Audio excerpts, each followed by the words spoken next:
গল্প টক ঝাল মিষ্টি। লেখনীতে তামান্না আখি। পঞ্চম পর্ব। শাহাদ আর হিসাম মুখোমুখি দাঁড়িয়ে আছে। দুজনেই দুজনের চোখের দিকে সরাসরি তাকিয়ে আছে। দুজনের দৃষ্টিই কঠিন।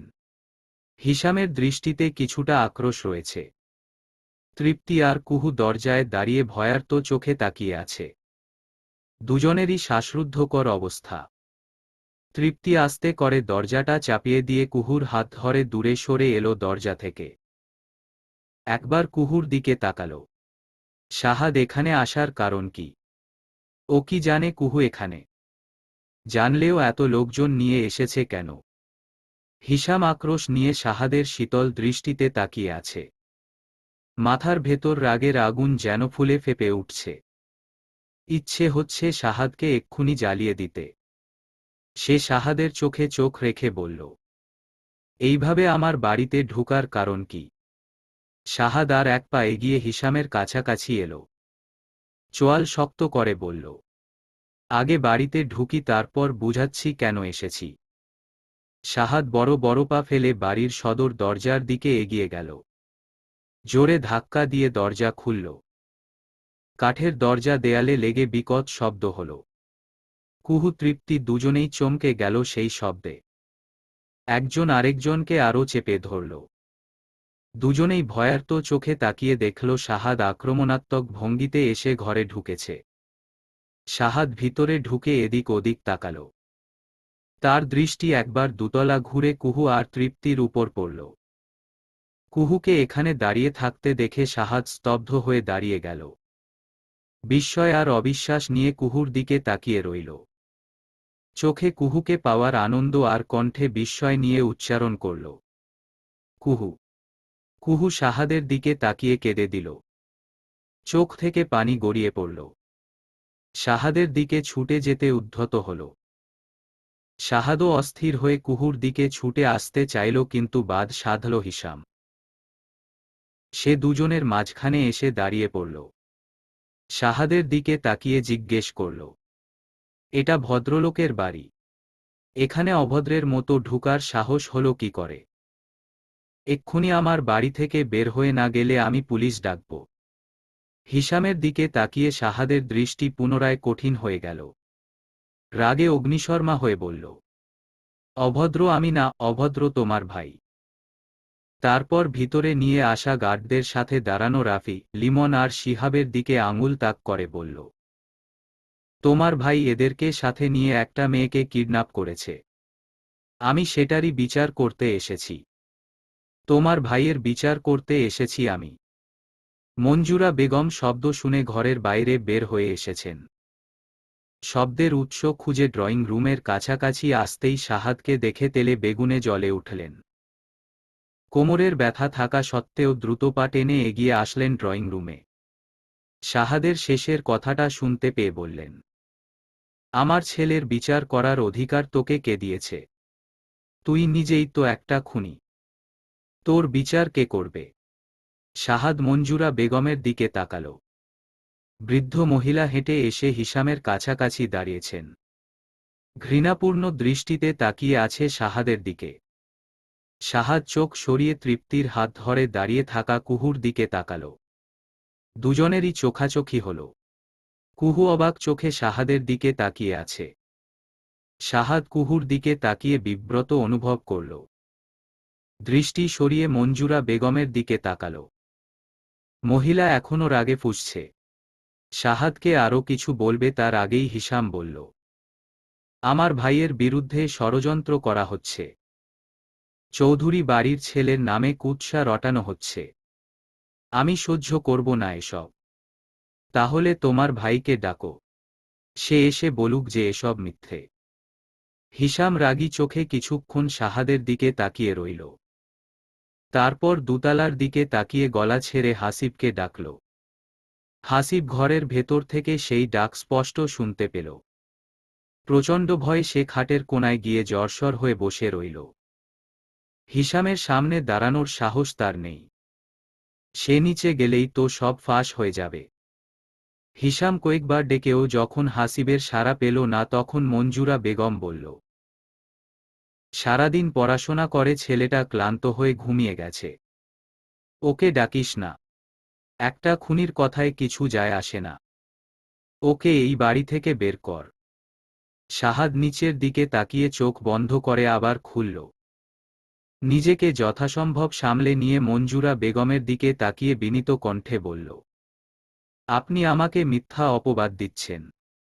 দয়া করে নিজের সম্মানের জায়গাটুকু রাখুন। মঞ্জুরা বেগম ক্ষেপে গেলেন। চোখ মুখ খিচিয়ে শাহাদকে কিছু বলার জন্য তৈরি হলেন। এর মাঝে হিসাম বলল, মা থামো, আমি দেখছি। তারপর বড় বড় পা ফেলে সিঁড়ি বেয়ে দোতলায় চলে গেল হাসিবকে নিয়ে আসতে। শাহাদ হিসামের যাওয়ার দিকে এক পলক তাকিয়ে কুহুর দিকে দৃষ্টি ফেরাল। দ্রুত কুহুর কাছে এসে কুহুকে ধরল। এক হাত গালে রেখে বলল, তুমি ঠিক আছো? কোথাও আঘাত পেয়েছ? কুহু গালে রাখা শাহাদের হাতের উপর নিজের হাত রেখে মাথা নেড়ে না করল সে ব্যথা পায়নি। শাহাদ পা থেকে মাথা পর্যন্ত কুহুকে পর্যবেক্ষণ করল। তমালের দিকে তাকিয়ে বলল, বাড়িতে জানিয়ে দেখ কুহুকে পাওয়া গেছে। কোথা থেকে মঞ্জুরা বেগম এসে শাহাদকে টান দিয়ে কুহুর কাছ থেকে সরিয়ে দিল। চেঁচিয়ে বলল, এই ছেলে আমার বাড়িতে দাঁড়িয়ে একটা মেয়ের সাথে ধরাধরি করছিস কেন? আর এই মেয়ে তুমি কে? তারপর তৃপ্তির দিকে তাকিয়ে জিজ্ঞেস করল, এই মেয়েকে আমার বাড়িতে কে ঢুকতে দিয়েছে? কোথা থেকে ধরে এনেছ ওকে? এই মেয়ে বের হও এই বাড়ি থেকে। শাহাদ চোখ বন্ধ করে কোমরে এক হাত দিয়ে আরেক হাতে কপাল চেপে ধরল। লম্বা শ্বাস ফেলে মঞ্জুরা বেগমের দিকে তাকিয়ে বলল, ওর সাথে এভাবে কথা বলবেন না, ও আমার স্ত্রী। মঞ্জুরা বেগমের মুখটা হা হয়ে গেল। চোখ বড় বড় করে শাহাদ আর কুহুর দিকে কয়েকবার তাকাল। ততক্ষণে হিসাম হাসিবকে সাথে নিয়ে সিঁড়ি বেয়ে নেমে এসেছে। মঞ্জুরা বেগম তাড়াতাড়ি হিসামের কাছে গিয়ে বলল, দেখ আমাদের বাড়িতে কি কাণ্ড ঘটেছে। খুনি পরিবারের সবাই এসে একজোট হয়েছে। আর তাদেরকে মদদ দিচ্ছে তোর বউ। হিসাম তার মায়ের কথা বুঝল না, খুব বিরক্ত হল। মঞ্জুরা বেগমকে পাত্তা না দিয়ে শাহাদের দিকে তাকিয়ে প্রশ্ন করল, এই যে আমার ভাই, ও যে কাউকে কিডন্যাপ করেনি তার প্রমাণ নিজেই দিবে। শাহাদ হাসিবের সামনে দাঁড়াল। শীতল স্থির দৃষ্টিতে তাকিয়ে হাসিবকে ভালো করে দেখল। ঘাড় ঘুরিয়ে দাঁড়িয়ে থাকা হাসিবের তিন বন্ধুর দিকে তাকাল। হাসিবের দিকে তর্জনী উঁচিয়ে তা নাড়িয়ে ইশারায় তিনজনের কাছে জানতে চাইল এই কিনা। তিনজনই নীরবে মাথা নাড়িয়ে সম্মতি জানাল। শাহাদ ফিরে তাকাল হাসিবের দিকে। প্রশ্ন করল, আমার স্ত্রীকে কিডন্যাপ করার কারণ কি? হিসাম ভ্রুকুচকে প্রশ্ন করল, স্ত্রী মানে? হাসিব মাথা নত করে আছে। সে এখানে আসতে চায়নি। হিসাম যখন নিজে গিয়ে দরজায় কড়া নাড়ল তখন সে বারান্দা দিয়ে পালিয়ে যাওয়ার চেষ্টা করেছিল। কিন্তু শেষ পর্যন্ত হিসামের ডাক অগ্রাহ্য করতে পারেনি। মাথা নিচু করে নেমে এসেছে। শাহাদের কথায় এইবার সে মাথা তুলল। শাহাদের চোখের দিকে তাকাল। শান্ত স্থির চোখে শাহাদ তাকিয়ে আছে। এমন শান্ত যেন মনে হচ্ছে গুনে গুনে চোখের পলক ফেলছে। হাসিব চোখ সরিয়ে নিল। উত্তর দিল, আমি কিডন্যাপ করিনি। কিন্তু তোমার বন্ধুরা তো অন্য কথা বলছে। এই কিডন্যাপের পুরো প্ল্যানটা তুমি সাজিয়েছ, সেই সাথে তাদেরকেও যুক্ত করেছ এই ঘটনায়। চারজন ছেলে মিলে একটা নির্দোষ মেয়েকে কিডন্যাপ করতে লজ্জা করেনি। চৌধুরী বংশের ছেলেদের এত অধপতন কেন? একে তো প্ল্যান সাকসেসফুল হয়নি, তার উপর শাহাদ বাড়িতে এসে অপমান করছে। হাসিবের গায়ে লাগল খুব। মুখ তুলে শাহাদের দিকে তাকিয়ে জেদ দেখিয়ে কণ্ঠ গরম করে বলল, বলেছি তো আমি কিডন্যাপ করিনি। আপনার স্ত্রী নিজেই হয়তো ছেলেদের সাথে কোথাও চলে গিয়েছিল। সেটা ঢাকতে কিডন্যাপের নাটক। হাসিব কথা শেষ করতে পারল না, তার আগেই শাহাদ এক হাতে হাসিবের কলার ধরে টেনে এনে আরেক হাত মুষ্টিবদ্ধ করে ঘুষি মারতে উদ্যত হল। কিন্তু সাথে সাথেই থেমে গেল। একটু দূরে দাঁড়ানো কুহুর দিকে তাকালো, তারপর তাকালো হাসিবের দিকে। হাসিবের বয়স সবে 20 হবে বোধ হয়। বয়সে ছোট একটা ছেলের গায়ে হাত তুলতে বাদ সাধল শাহাদের। তাছাড়া নিজের স্ত্রীসহ অন্যান্য মহিলাদের উপস্থিতিতে সে কোনরূপ দ্বন্দ্বে জড়াতে চায় না। সে হাত নামিয়ে নিবে এমন সময় হিশাম আক্রমণাত্মক ভঙ্গিতে শাহাদকে ধাক্কা দিয়ে সরিয়ে দিল। শাহাদ ছিটকে সরে গেল হাসিবের কাছ থেকে। সাথে সাথেই হিশাম প্রবল বেগে শাহাদকে ঘুষি মারল। শাহাদ আঘাত পেয়ে কাত হয়ে নিচের দিকে ঝুঁকে গেল। কুহু চিৎকার দিয়ে মুখে হাত চেপে ধরল, ছুটে যেতে চাইল শাহাদের কাছে। কিন্তু তৃপ্তি শক্ত করে ধরে ফেলল কুহুকে। দুটো গার্ড দৌড়ে এসে শাহাদ আর হিশামের মাঝখানে দাঁড়িয়ে গেল হিশামকে আটকাতে। বাকি গার্ডগুলো পজিশন নিয়ে কোমর থেকে রিভলভার বের করে তাক করল হিশামের দিকে। তমাল ছুটে এসে শাহাদকে ধরল। শাহাদ সোজা হয়ে দাঁড়িয়ে বুড়ো আঙুল দিয়ে ঠোঁট ঘষে দেখল আঙুলে রক্ত লেগে আছে, অর্থাৎ ঠোঁট কেটে গেছে। শাহাদ হাত উঁচিয়ে সবাইকে বন্দুক নামিয়ে নিতে ইশারা করল। শাহাদের ইশারা পেয়ে গার্ড দুটোও সরে গেল। শাহাদ হাতের উল্টো পিঠ দিয়ে ঠোঁটের রক্ত মুছতে মুছতে হিশামকে বলল, ভার্সিটিতে পড়াকালীন তুমি আমার সিনিয়র ছিলে। দুজন দুইদলে রাজনীতি করলেও তোমার ন্যায় নীতি নিয়ে আমরা বিরোধী দলীয়রাও প্রশংসা করতাম। তুমি আমার মতো অনেক জুনিয়রের আইডল ছিলে। তোমার সাথে একটা মিটিং মিছিলে থাকার জন্য ছাত্ররা ক্লাস মিস দিত। সেই তুমি কোথায় ছুঁড়ে ফেললে তোমার ন্যায় নীতি? কোথায় গেল সেই নীতিবান হিশাম চৌধুরী? হিশাম মুখ শক্ত করে অন্যদিকে তাকিয়ে দাঁড়িয়ে আছে। যেই হাতে শাহাদকে আঘাত করেছে তা এখনো মুষ্টিবদ্ধ করে রাখা। শাহাদের কথাগুলো তার কানে ছুরির মতো আঘাত করছে। মঞ্জুরা বেগম চুপচাপ দাঁড়িয়েছিলেন। হিশামের হাতে শাহাদকে মার খেতে দেখে তার গায়ের জ্বালা মিটেছে। অনেক খুশি হয়েছেন তিনি। তিনি এসে হাসিবকে ধরে কাঁধে হাত বুলিয়ে শাহাদকে উদ্দেশ্য করে বললেন, আর তোর নীতি কোথায়? এরকম বাচ্চা একটা ছেলেকে মারতে গিয়েছিলি কোন নীতিতে? হিশাম করা গলায় বলল, মা থামো। তারপর হাসিবের দিকে তাকিয়ে বলল, কি করেছিস তুই? সব বল আমাকে। হাসিব ঘাবড়ে গেল। শুকনো ঢোক গিলল। তার করা একটা ভুলের কারণে যে এত বড় কাণ্ড ঘটে যাবে সে স্বপ্নেও ভাবেনি। আর কোনো উপায় না দেখে সোজা হিশামের পা ধরে বসে পড়ল। ধরা গলায় বলল, আমাকে ক্ষমা করে দাও ভাইয়া। আমি জোকের বশে ভুল করে ফেলেছি। হিশাম সব শুনল। প্রত্যেকটা বিচ্ছিন্ন ঘটনা একে একে জোড়া লাগল। শাহাদকে শিক্ষা দিতে হাসিব তার বন্ধুদের নিয়ে কুহুকে কিডন্যাপ করতে গিয়েছিল। সেখানে কুহু ভুল করে গাড়িতে উঠে নিজে নিজেই কিডন্যাপ হয়ে গিয়েছিল। তারপর ওদের কাছ থেকে ছাড়া পেয়ে এই বাড়িতে এসেই আশ্রয় নিয়েছে। হাসিব ঘাড় ঘুরিয়ে তৃপ্তির সাথে ধরাধরি করে দাঁড়িয়ে থাকা কুহুর দিকে তাকাল। মেয়েটা কান্না করছে, ভয়ার্ত চোখে তাকিয়ে দেখছে সব। সব শুনে মঞ্জুরা বেগম আহত কণ্ঠে বললেন, কি বলছিস এসব বাবা? ওই খুনিটাকে ভয় পেয়ে এসব বলছিস? আমার দুধের ছেলেটাকে ভয় দেখিয়ে? মঞ্জুরা বেগমের কথা শেষ হওয়ার আগেই হিশাম হেঁচকা টান দিয়ে হাসিবকে বসা থেকে দাঁড় করাল। হাত ধরে টেনে নিয়ে গেল কুহুর সামনে। কুহুর দিকে তাকিয়ে কণ্ঠস্বর নরম করে অপরাধী হয়ে বলল, আজকের এই অপ্রীতিকর ঘটনার জন্য আমি তোমার কাছে লজ্জিত বোন। আমি তোমার কাছে ক্ষমা চাচ্ছি। বড় ভাই হিসেবে আমাকে ক্ষমা করে দাও। কুহু বিচলিত হল।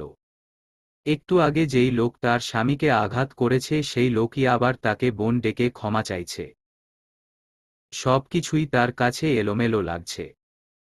হিশাম হাসিবকে বলল, ওর পা ধরে ক্ষমা চা।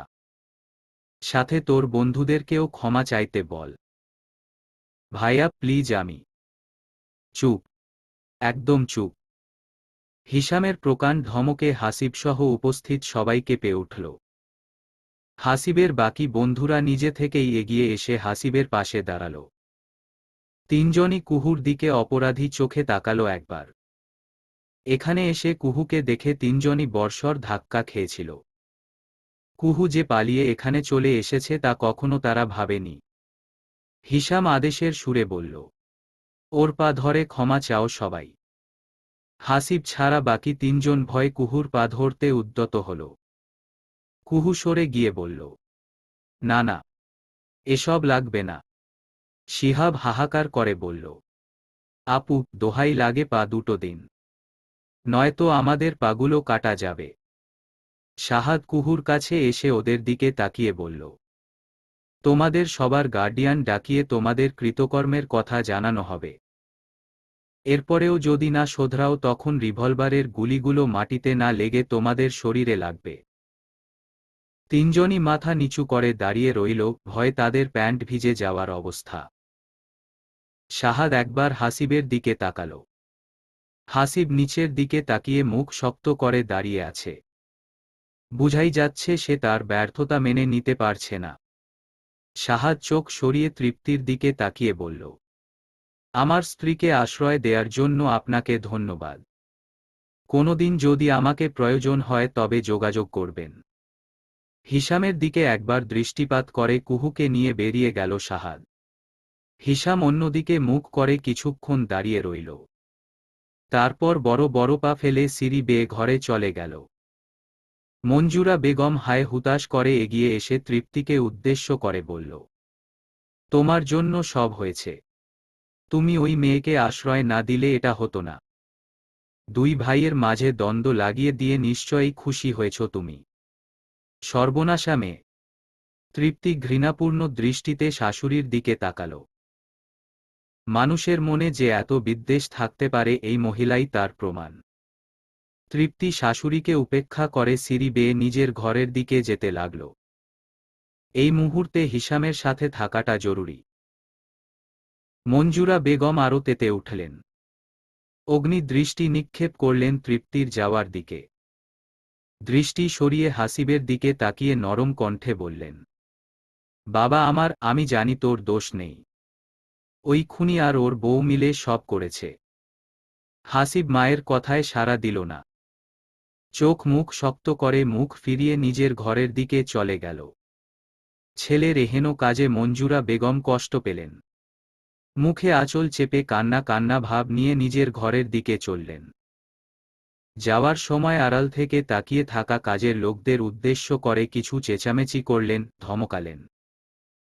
এত কিছুর মাঝে রাফি, লিমন আর শিহাব দর্শকের ভূমিকা পালন করল। খালি ড্রয়িং রুমে তিনজনই আহাম্মক হয়ে দাঁড়িয়ে রইল।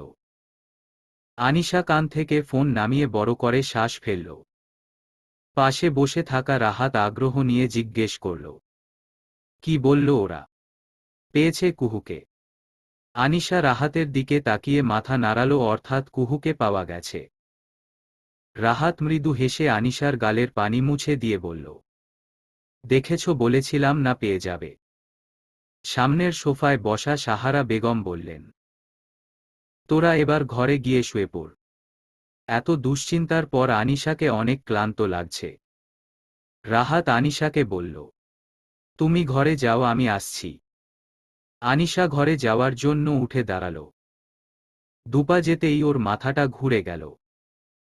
মাথায় হাত দিয়ে পড়ে যেতে নিলেই রাহাত উঠে দাঁড়িয়ে ধরে ফেলল আনিশাকে।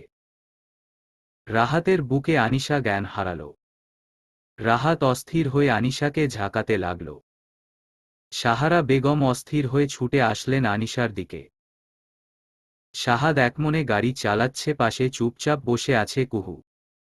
মাঝে মাঝে আর চোখে শাহাদকে দেখছে। শাহাদ সেই যে চৌধুরী বাড়ি থেকে বের হয়ে মুখে কুলু পেটেছে, এখন পর্যন্ত একটা শব্দও উচ্চারণ করেনি। কুহু যে কথা বলতে চায়নি তা না, কিন্তু যতবারই কথা বলতে গেছে ততবারই শাহাদের মুখভঙ্গি দেখে বলতে সাহস পায়নি। এরকম শান্ত শিষ্ট রোবটের মতো বসে থাকলে কথা বলা যায়। এর চেয়ে কুহুর উপর একটু রাগ দেখাক, একটু বকাবকি করুক, তবেই না একটু মন খুলে কথা বলা যায়। কুহু একটা লম্বা শ্বাস ফেলল। হাত কচলে মনে মনে কিছু বলার জন্য প্রস্তুত হল। হালকা গলা ঝেড়ে নরম কণ্ঠে বলল, লং ড্রাইভে যাওয়ার কথা ছিল অথচ কিছুই হলো না। কোথা থেকে কয়েকটা ছেলে এসে বাগড়া দিয়ে দিল। কথা শেষ করে উত্তরের আশায় শাহাদের দিকে তাকাল। শাহাদ টু শব্দও করল না, তার মুখভঙ্গিও বদলাল না। আগের মতোই স্থির হয়ে বসে গাড়ি চালাচ্ছে। কুহু আশাহত হল, তবে থেমে গেল না। ইনিয়ে বিনিয়ে বলল, বাড়িতে সবাই হয়তো খুব চিন্তা করছে। মা বাবা জেনে গেছে কিনা কে জানে। এবারেও শাহাদ কোনো শব্দ করল না, কুহুর দিকে তাকালো না পর্যন্ত।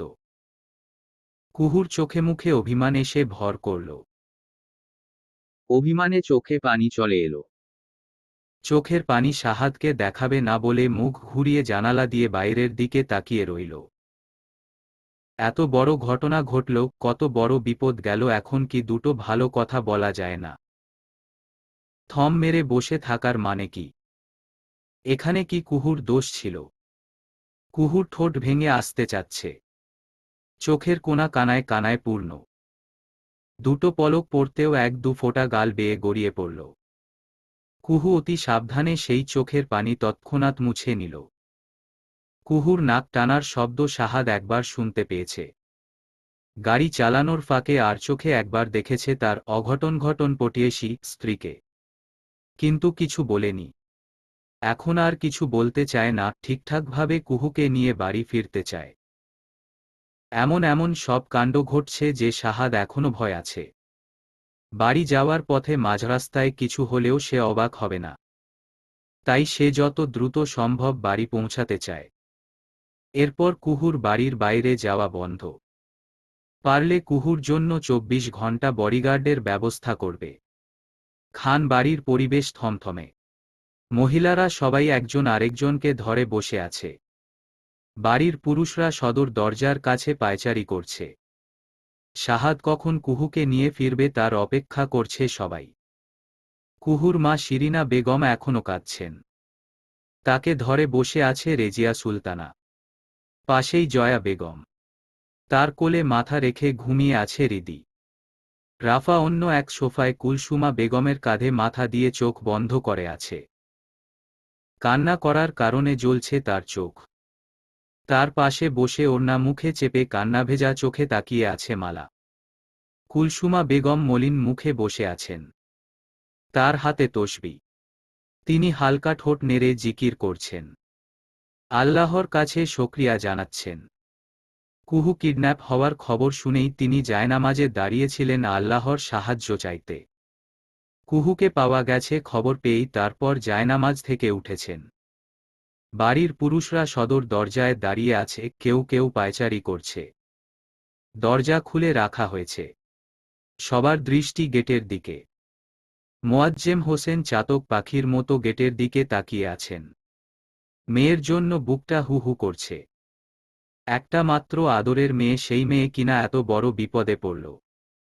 বাবা হয়ে সেই মেয়েকে উদ্ধার যে করবেন তার ক্ষমতাটুকুও তার নেই। আশফাক খান অপরাধী দৃষ্টিতে মোয়াজ্জেম সাহেবের দিকে তাকালেন। পায়চারি থামিয়ে বন্ধুর কাঁধে হাত রেখে বললেন, আয় একটু বসো। চিন্তা করিস না, ওরা চলে আসবে। মোয়াজ্জেম হোসেন দুদিকে মাথা নেড়ে বললেন, না, ওরা না আসা অবধি আমি বসতে পারব না। মেয়েটা কি অবস্থায় আছে আল্লাহ জানে। আশফাক খানের অপরাধবোধ আরও বেড়ে গেল। সাধারণ পরিবারের একটা মেয়ে তার পরিবারে এসে এই বিপদের সম্মুখীন হয়েছে। নির্দোষ মেয়েটি যে খান পরিবারের কারণেই এই বিপদে পড়েছে তা অস্বীকার করার উপায় নেই।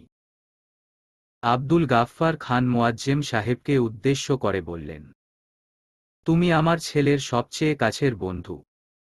তাই বন্ধুত্ব দৃঢ় করতেই তোমার মেয়ের সাথে এই বাড়ির ছেলের বিয়ে দিয়েছে সে। আজকের এই ঘটনার জন্য এই বাড়ির একজন হয়ে আমি তোমার কাছে মাফ চাই বাবা। যাই ঘটুক না কেন তোমার মেয়ের বিন্দু মাত্র সম্মান কমবে না এই বাড়িতে। মোয়াজ্জেম সাহেব আব্দুল গাফফারের হাত ধরে কেঁদে দিলেন। আশফাক খান প্রিয় বন্ধুর কাঁধ পেঁচিয়ে ধরে ভরসা দিল।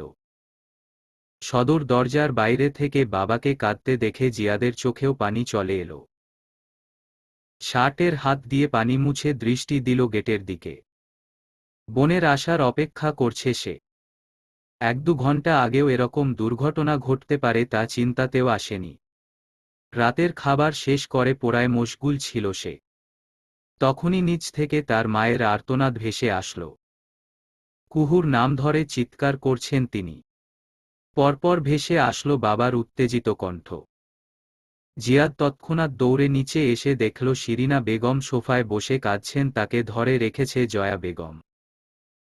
আর তার বাবা উত্তেজিত হয়ে বেরিয়ে যেতে চাচ্ছেন, কিন্তু তাকে শক্ত করে ধরে রেখেছে শাহাদের চাচা এমদাদ খান। আস্তে আস্তে জিয়াদের সবটাই বোধগম্য হল। কুহু কিডন্যাপ হয়েছে। আর তার খবর নিয়েই এসেছেন এমদাদ খান আর জয়া বেগম, সাথে এসেছে একগাদা গার্ড। গাড়িতে বসে লুকিয়ে জিয়াদ অনেক কেঁদেছে। ক্রাইম শোগুলোতে এরকম কিডন্যাপিং কেস অনেক দেখেছে। ম্যাক্সিমাম কেসগুলোতেই শেষ পরিণতি হয় মৃত্যু। প্রিয় বোনের ক্ষেত্রে এমন কিছু ভেবে তার বুক ফেটে চৌচির হয়ে যাচ্ছিল। খান বাড়িতে এসে সিদ্ধান্ত নিয়েছিল বাবার সাথে সেও যাবে কুহুকে খুঁজতে।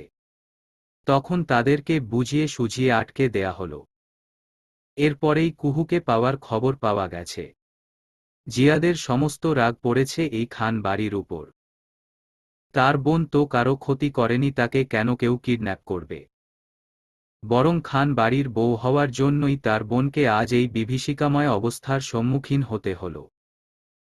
বেশ কিছুক্ষণ পর খান বাড়ির বিশাল গেট দিয়ে কয়েকটা গাড়ি প্রবেশ করল। সবাই সচেতন হল গাড়ির শব্দে। পুরুষরা সবাই ছুটে বাইরে এলেন। মহিলারাও চলে আসলো তাদের পিছু পিছু। গাড়িগুলো থেকে গার্ড বের হয়ে পজিশন নিয়ে দাঁড়াল। দুটো গার্ড গিয়ে শাহাদের গাড়ির দরজা খুলে দিল। শাহাদ বের হয়ে কুহুর দিকের দরজাটা খুলে কুহুকে ধরে বের করল। বের হওয়ার সময় কুহু অভিমানী দৃষ্টিতে শাহাদের দিকে তাকাল। চোখাচোখি হল শাহাদের শান্ত চোখের সাথে। শাহাদ কোনো প্রতিক্রিয়া না জানিয়ে কুহুকে ধরে সদর দরজার দিকে আগাল। সবার দিকে তাকিয়ে কুহু নিজের বাবা মাকে দেখে চিন্তায় পড়ল। তার মানে তার বাবা মা জেনে গেছে। নিশ্চয়ই খুব চিন্তা করেছে। মাকে কান্নারত অবস্থায় দেখে কুহু মা বলে ডেকে উঠল। শিরিনা বেগম হাউমাউ করে কেঁদে মেয়েকে জড়িয়ে ধরলেন। ড্রয়িং রুমে কুহুকে ঘিরে বসে আছে বাড়ির মহিলারা। বাড়ির পুরুষরা একটু দূরে বসে আলোচনায় ব্যস্ত। শাহাদও রয়েছে সেখানে। ঘটনার আদি থেকে অন্ত সবকিছু বর্ণনা করছে সে। আশফাক খান রাগে গর্জে উঠলেন। এর পিছনে অবশ্যই হিশামের হাত আছে। নয়তো অল্প বয়সী একটা ছেলের একা এত বড় কাজ করার সাহস হবে না। হিশামের উপযুক্ত শাস্তি পাবে। শাহাদ মাথা নেড়ে বলল, না বাবা, হিশাম ভাই এর এখানে হাত নেই। হাসিব ছেলেটার বয়স অল্প। কোনো কিছু চিন্তা না করেই আবেগের বশে এই কাজ করেছে। হিশাম ভাই কখনো নারীদের অসম্মান করবে না। হিশামের পক্ষ নিয়ে কথা বলায় শাহাদের উপর বিরক্ত হলেন আশফাক খান। ছেলেকে থামিয়ে দিয়ে বললেন, সে যাই হোক, খান বাড়ির বউকে অসম্মান করার শাস্তি পেতে হবে ওদেরকে। ব্যাপারটা ছড়িয়ে যাবে, তাই আমি থানা পুলিশ করলাম না। কিন্তু আমি কোনোমতেই ছেড়ে দিব না। শাহাদ আর কথা বাড়াতে চাইল না। অনুমতি নিয়ে উঠে পড়ল আলোচনা ছেড়ে। সিঁড়ি দিয়ে উঠে ঘরে যাওয়ার আগে আর চোখে একবার মহিলাদের মাঝখানে বসা কুহুকে দেখল। কুহুর মুখ থেকে ভয়ের ছাপ দূর হয়েছে। মা বাবাকে কাছে পেয়ে এখন বেশ আনন্দেই আছে সে। কুহুর এক পাশে বসেছে শিরিনা বেগম, আরেক পাশে রেজিয়া সুলতানা। জিয়াদ বসেছে কাছাকাছি আরেকটা সোফায়। সবাই কুহুকে এটা ওটা জিজ্ঞেস করছে।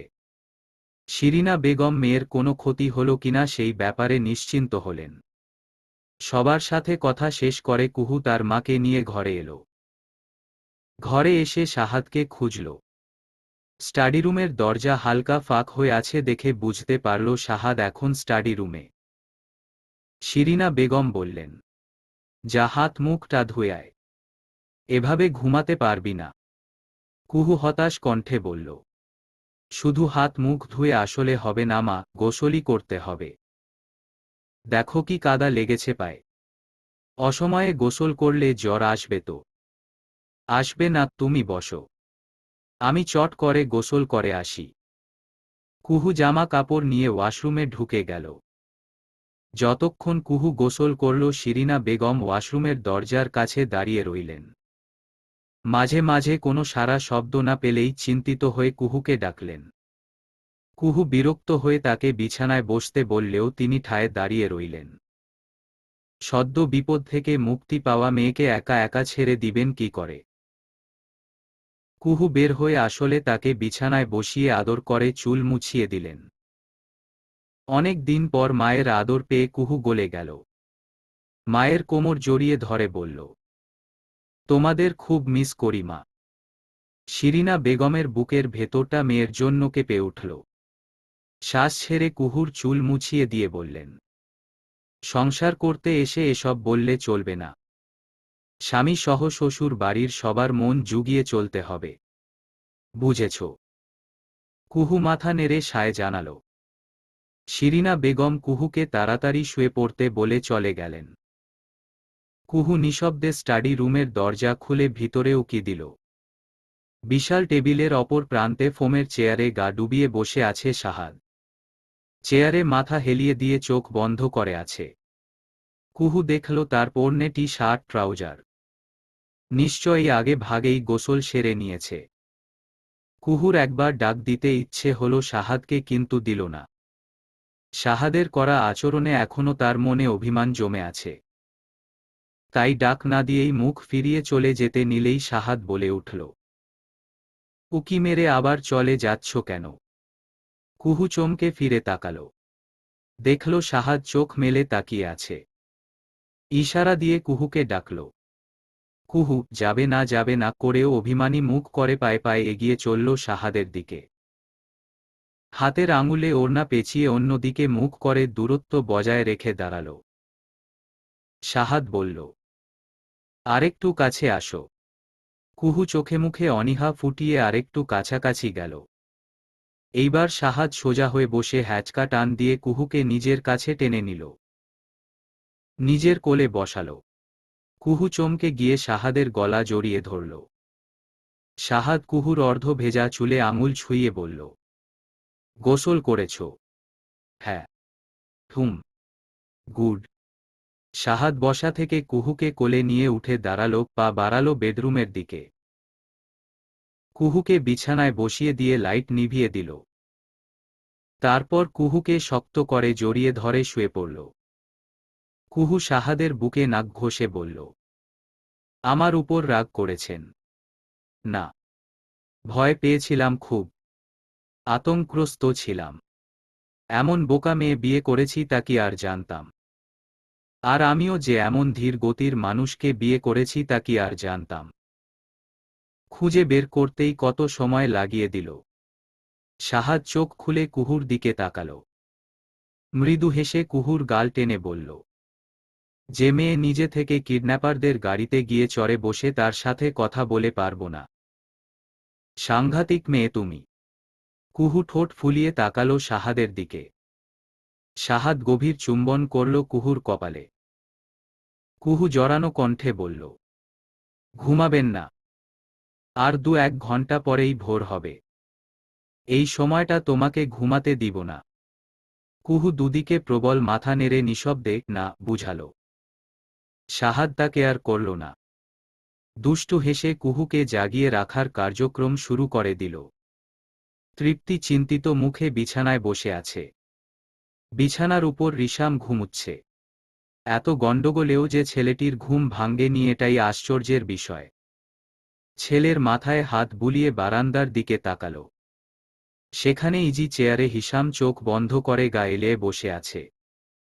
তৃপ্তি কয়েকবার ডেকেছে, প্রতিবারই হিশাম ঘরে আসতে নাকচ করেছে। ভোর হতে আর দেরি নেই। এখনো যদি ঘরে এসে একটু বিশ্রাম না নেয় তবে অসুস্থ হতে পারে হিশাম। তৃপ্তি তাই বারান্দার দরজায় দাঁড়িয়ে বলল, ঘরে এসে ঘুমাও, নয়তো শরীর খারাপ হবে। হিশাম চোখ খুলে তাকাল। নির্ঘুম থাকার কারণেই কিনা চোখ দুটো লাল হয়ে আছে। হিশাম চেয়ার থেকে উঠে রেলিংয়ের কাছে গিয়ে দাঁড়িয়ে দৃষ্টি দিল বাইরে রাতের আকাশের দিকে।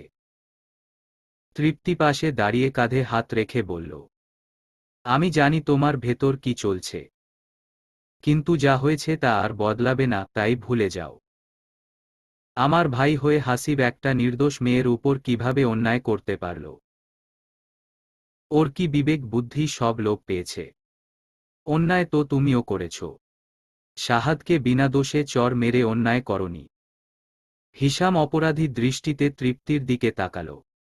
স্বীকার করতে চাইল যে সে অন্যায় করেছে, কিন্তু পরক্ষণেই চোখের দৃষ্টি কঠিন হয়ে গেল। গম্ভীর কণ্ঠে বলল, শাহাদ আমার বাবার খুনি। ও নির্দোষ না। আমি যা করেছি ঠিক করেছি। তৃপ্তি হতাশ কণ্ঠে বলল, আর কতদিন বিদ্বেষ পুষে রাখবে মনে?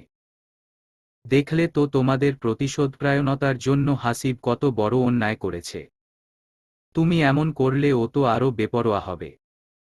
এসব শিখবে তোমার কাছ থেকে। হিশাম অন্য দিকে তাকিয়ে থম মেরে দাঁড়িয়ে রইল। তার মনে দ্বিধা দ্বন্দ্ব সব মিলিমিশে একাকার। আজকের ঘটনা অনেক কিছু বদলে দিয়েছে। তৃপ্তি নরম কণ্ঠে বলল, প্লিজ এসব থেকে ফিরে এসো। আমাদের ছেলেটার কথা একবার ভাবো। ও এসবের মাঝে বড় হলে হিংসাবিদ্বেষ শিখে বড় হবে। মানুষের প্রতি কোনো সম্মান।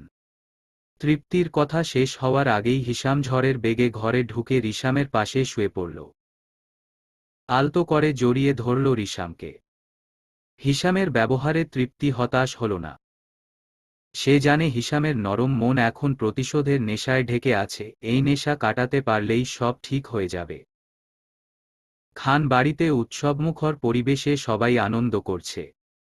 গোত্রাতের ঘটনার প্রভাব সবাই কাটিয়ে উঠেছে। সকালেই খবর এসেছে আনিশা প্রেগন্যান্ট। খবর শুনে রেজিয়া সুলতানা প্রথমেই জানালেন আশফাক খানকে। আশফাক খান কিছুক্ষণ বিমূঢ় হয়ে তাকিয়ে রইলেন। চোখে পানি জমেছে ওনার। একমাত্র আদরের মেয়েকে তিনি সবচেয়ে বেশি ভালোবাসেন। সেই মেয়ে মা হতে যাচ্ছে এমন সংবাদে আনন্দে তার চোখে পানি চলে এলো। তর্জনী দিয়ে চোখের পানি মুছলেন। মেয়ের সাথে ফোনে কথা বলে হৃদয়টা শীতল করলেন। আস্তে আস্তে বাড়ির সবাই জানল বিষয়টা। রাফা রিদি খুশিতে লাফাতে লাগল। ছোট নরম তুলতুলে একটা বাচ্চাকে কোলে নেয়ার তর সইছে না তাদের। তার জন্য খেলনা কিনবে, বাগানে ফুল কুড়াবে, সবকিছু নিয়ে তাদের ব্যাপক উৎসাহ। আনিশা বাড়ির সবার সাথেই ফোনে কথা বলল। কুহুর সাথে কথা বলার সময় কুহুকে সাবধান থাকতে বলল, এমন খুশির খবরে কুহুরও আনন্দের শেষ নেই। বাড়ির মহিলারা ব্রেকফাস্টেই অনেকগুলো পদ রেঁধে ফেলল। বাজার থেকে মিষ্টি আনানো হল। কুলসুমা বেগম এমন সুসংবাদের 2 রাকাত শোকরানা নামাজ পড়লেন। হাতে তসবিহসহ নিয়ে সোফায় বসে শাহাদ আর কুহুকে ডাকলেন। কুহু রান্নাঘরে ছিল। ডাক পেয়ে এসে দেখল শাহাদ আগে থেকেই বসে আছে। কুহুকে দেখে একবার তাকালো কুহুর দিকে। কুহু বসলে কুলসুমা বেগম গম্ভীর কণ্ঠে বললেন, খুশির খবর তো শুনলে? বাড়িতে বাচ্চা আসা মানে আল্লাহর রহমত। বাচ্চা কাচ্চা ছাড়া বাড়ির প্রাণ থাকে না। এই বাড়িরও কোনো প্রাণ নেই, এই বাড়িকে প্রাণ দেয়া এখন তোমাদের দায়িত্ব। আমি কি বলছি বুঝতে পারছো তো? কুলসুমা বেগম পাশাপাশি বসা শাহাদ কুহু দুজনের দিকেই তাকালেন। শাহাদ হালকা গলা ঝাড়ল।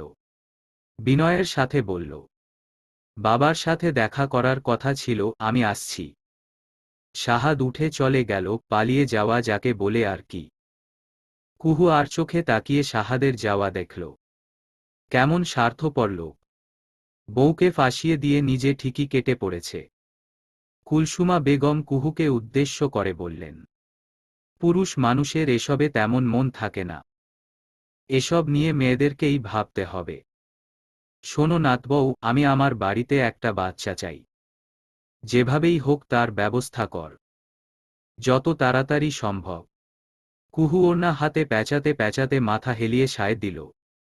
তারপর আস্তে করে উঠে চলে গেল। কুলসুমা বেগমের বিশেষ ভালো লাগল না এদের দুজনের উদাসীনতা। বিরস মুখে বিড়বিড় করে বললেন, নিজের বাড়ির মেয়ে অন্য বাড়িতে খুশি এনে দিচ্ছে, আর আমার বাড়ি ধু ধু মরুভূমিই রয়ে গেল। কুহু রান্নাঘরে এসে শিরিনা বেগমের পাশ ঘেঁষে দাঁড়ালেন। শিরিনা বেগম রেজিয়া সুলতানা আর জয়া বেগমের সাথে এসে রান্না করছেন, না করলেও শুনছেন না। তিনজন মিলে বেশ গল্প জুড়েছেন। কুহুর ছোঁয়া পেয়ে শিরিনা বেগম কুহুর দিকে তাকিয়ে ইশারায় জানতে চাইলেন কি হয়েছে। কুহু আমতা আমতা করে মৃদু কণ্ঠে বলল, দাদিজান কিসব বলে? বাচ্চার কথা। শিরিনা বেগম কিছুক্ষণ হা করে মেয়ের মুখের দিকে তাকিয়ে রইলেন। পরক্ষণেই হেসে দিয়ে বললেন, বড়রা এমন বলেই। আমিও শুনেছি এসব। সব মেয়েদেরই বিয়ের পর এসব শুনতে হয়। এগুলো নিয়ে মন খারাপ করলে চলে না। কিন্তু মা উনি প্রায়ই বলে, আমি এখন বাচ্চা কিভাবে আনবো উনার জন্য? শিরিনা বেগম হতভম্ব হয়ে তাকাল। নিচু স্বরে বলল, কিভাবে আনবি মানে? কুহুও থতমত খেয়ে গেল। কি থেকে কি বলে ফেলেছে সে নিজেও জানে না। এদিক ওদিক তাকিয়ে সালাদের প্লেট হাতে নিয়ে তাড়াতাড়ি ডাইনিংয়ের দিকে চলে গেল। আশফাক খানের অফিস ঘরে মোয়াজ্জেম হোসেনকে নিয়ে আড্ডায় বসেছে সবাই। শাহাদ ঘরে ঢুকে এক কোনায় সোফায় গিয়ে বসল। বিনীত কণ্ঠে মোয়াজ্জেম হোসেনকে সালাম দিল।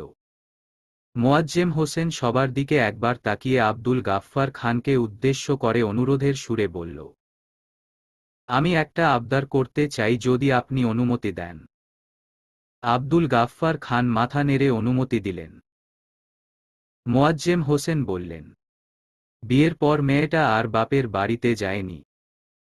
আপনাদের অনুমতি থাকলে আমি কুহুকে কয়েকদিনের জন্য সাথে করে নিয়ে যেতাম। শ্বশুরের কথা শুনে শাহাদ সোজা হয়ে বসল। তাকালো তার বাবার দিকে। আশফাক খান তাকালো আব্দুল গাফফার খানের দিকে। আব্দুল গাফফার খান বললেন, তোমার মেয়েকে নিয়ে যাওয়ার অধিকার তোমার আছে। তবে শাহাদের মতো থাকলে আমাদের তো কিছু বলার নেই। সবার দৃষ্টি শাহাদের দিকে ঘুরে গেল। শাহাদ দ্বিধা নিয়ে বলল, ঠিক আছে, কুহুর যেতে ইচ্ছা হলে কুহু যাবে। খাওয়া শেষে শাহাদের কাজে বেরিয়ে যাওয়ার অভ্যাস থাকলেও আজ সে তার ঘরে আসল। আসার সময় কুহুকে ইশারায় ঘরে আসতে বলল। কুহু ঘরে আসতেই টেনে নিজের কাছে এনে বাহুবন্দি করে বলল, আমাকে ছাড়াই বাপের বাড়ি চলে যাচ্ছ যে? আমাকে মিস করবে না? কুহু শাহাদের পাঞ্জাবির বোতাম নড়াচড়া করে বলল, তবে আপনিও চলেন সাথে। বাবা আপনাকে যেতে বলেনি। বলেছে, কিন্তু কাজ ফেলে যাই কি করে? হুট করে শ্বশুর মশাইকে শত্রু মনে হচ্ছে। মনে হচ্ছে বাংলা সিনেমার ভিলেন। কুহু হো হো করে হেসে দিল। হাসতে হাসতে লুটিয়ে পড়ল শাহাদের বাহুতে। শাহাদ শক্ত বাহু বন্ধনীতে লুটিয়ে পড়া কুহুকে ধরে রাখল। শক্ত বন্ধনের আভাস পেয়ে কুহু নিজের ভার ছেড়ে দিল। শাহাদ মৃদু হেসে স্থির চোখে তাকিয়ে স্ত্রীর হাসি দেখল। এই চঞ্চলা হাসি কয়েকদিন বোধ হয় আর দেখা হবে না। হাসিব বিছানার কোনায় হেলান দিয়ে ফ্লোরে বসে আছে। গত রাত থেকেই এইভাবে বসা সে।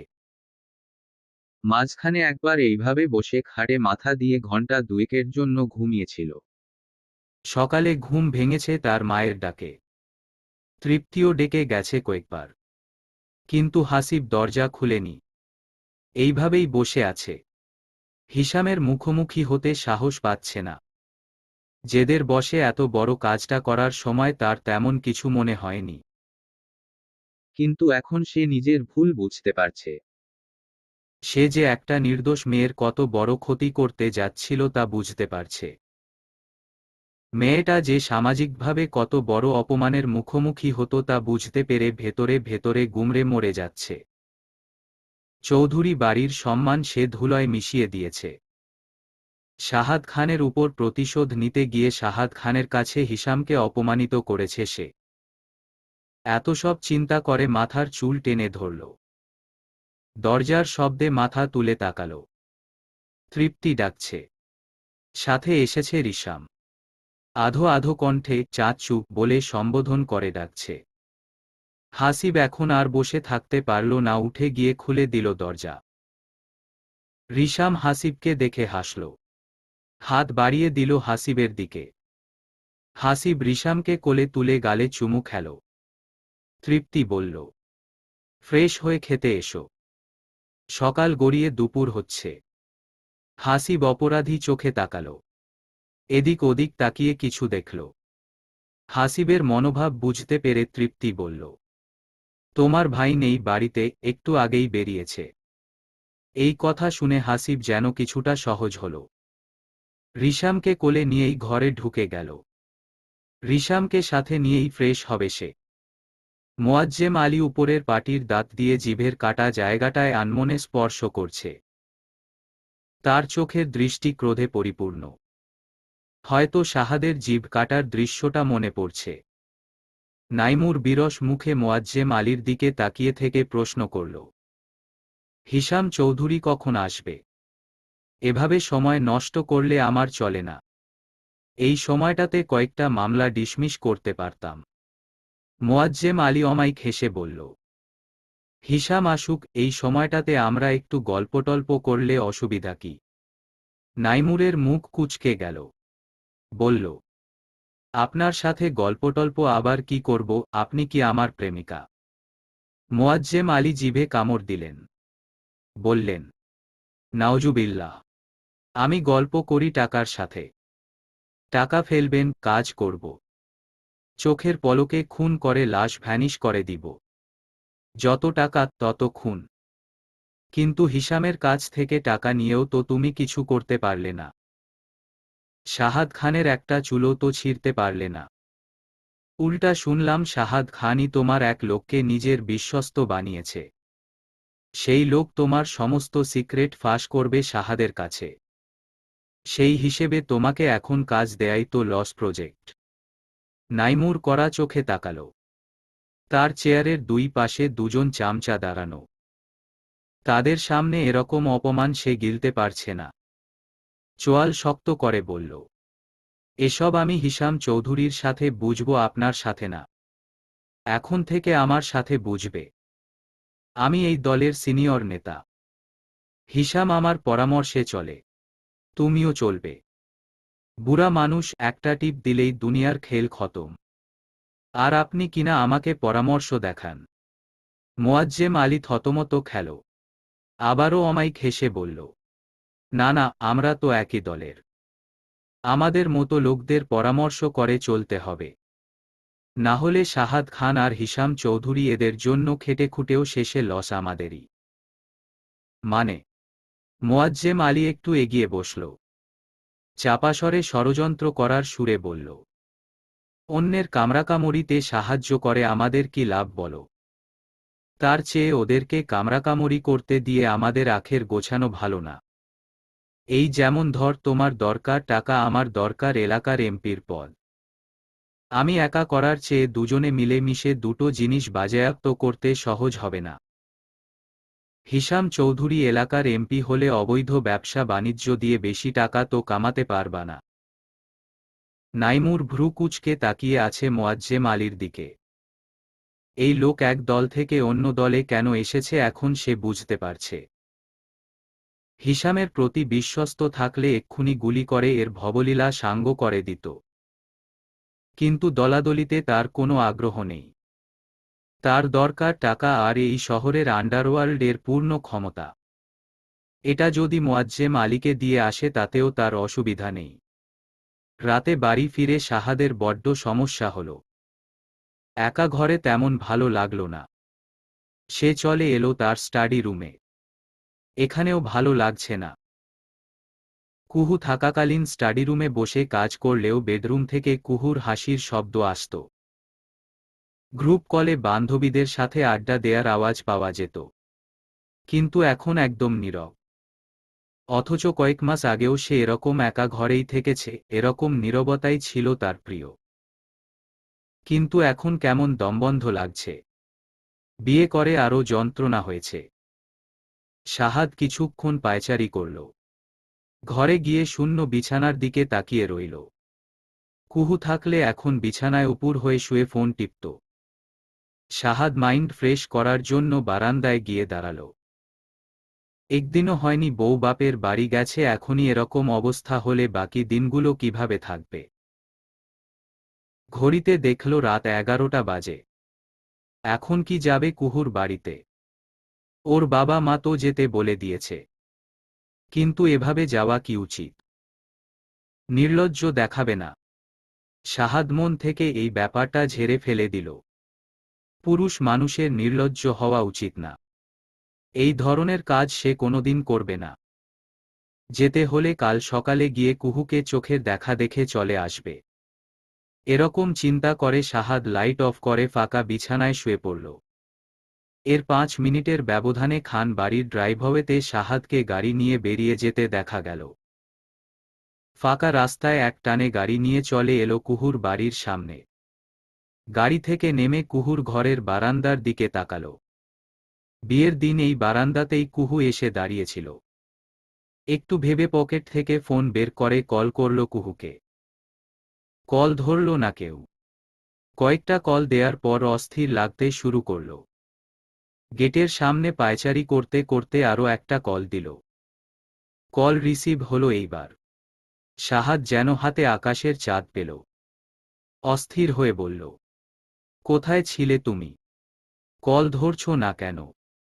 কখন থেকে তোমার বাড়ির সামনে দাঁড়িয়ে আছি। ওপাশ থেকে বিস্ময় মিশ্রিত কণ্ঠে জিয়াদ বলল, আপনি এত রাতে আমাদের বাড়ির সামনে এসেছেন? শাহাদ থতমত খেয়ে গেল জিয়াদের কণ্ঠ শুনে। ওপাশ থেকে ভেসে আসলো জিয়াদের চিৎকার। সে চিৎকার করে তার মাকে ডাকছে। শাহাদের আসার খবর জানাচ্ছে। শাহাদ তাড়াতাড়ি কলটা কেটে দিল। গাড়ির দরজা খুলে গাড়িতে বসে পড়ল। তর্জনী দিয়ে কপাল চুলকাল। কুহুকে এক নজর দেখে চলে যেতে চেয়েছিল সে। কল দিয়েছিল যাতে কাউকে না জানিয়ে বারান্দায় এসে একটু দাঁড়ায়। এখন তো পুরো বাড়ি জেনে গেল। এক্ষুনি এখান থেকে চলে যাওয়া উচিত তার। মাঝরাতে নতুন জামাই চুপি চুপি শ্বশুর বাড়ির সামনে এসে দাঁড়িয়ে আছে, এর চেয়ে লজ্জার কি আছে? শাহাদ গাড়ি স্টার্ট দিতে নিবে তখনই কুহুর বারান্দার লাইটটা জ্বলে উঠল। শাহাদ তাকালো বারান্দার দিকে। দেখল হন্তদন্ত হয়ে কুহু এসে বারান্দার গ্রিল ধরে দাঁড়িয়েছে। হতবাক দৃষ্টিতে তাকিয়ে আছে শাহাদের গাড়ির দিকে। শাহাদ সব ভুলে কুহুর দিকে তাকিয়ে রইল। তার মনে হচ্ছে এক জনম পর সে কুহুকে দেখছে। তার ঘোর কাটল গেট খোলার শব্দে। দেখল কুহুর বাবা মোয়াজ্জেম সাহেব চিন্তিত মুখে বের হয়ে এসেছেন। পিছু পিছু এসেছে জিয়াদ। শাহাদের গাড়ি থেকে বের হওয়া ছাড়া উপায় রইল না। শাহাদ বের হয়ে সালাম দিল। মোয়াজ্জেম সাহেব সালামের জবাব দিয়ে জানতে চাইলেন, হঠাৎ এত রাতে? কিছু হয়েছে? শাহাদ গলা পরিষ্কার করল। বেশ বিব্রত অনুভব করছে সে। নিজেকে যথাসম্ভব শান্ত রেখে বলল, জি না, সব ঠিক আছে। এদিক দিয়েই যাচ্ছিলাম তাই। শাহাদের কথা কেড়ে নিয়ে জিয়াদ বলল, ভাইয়া আসলে আপুর কাছে এসেছে। তাই না ভাইয়া? শাহাদ আরও বিব্রত হল।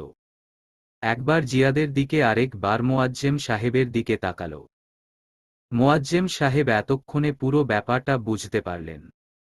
তিনি শাহাদকে বাড়িতে নিয়ে আসলেন।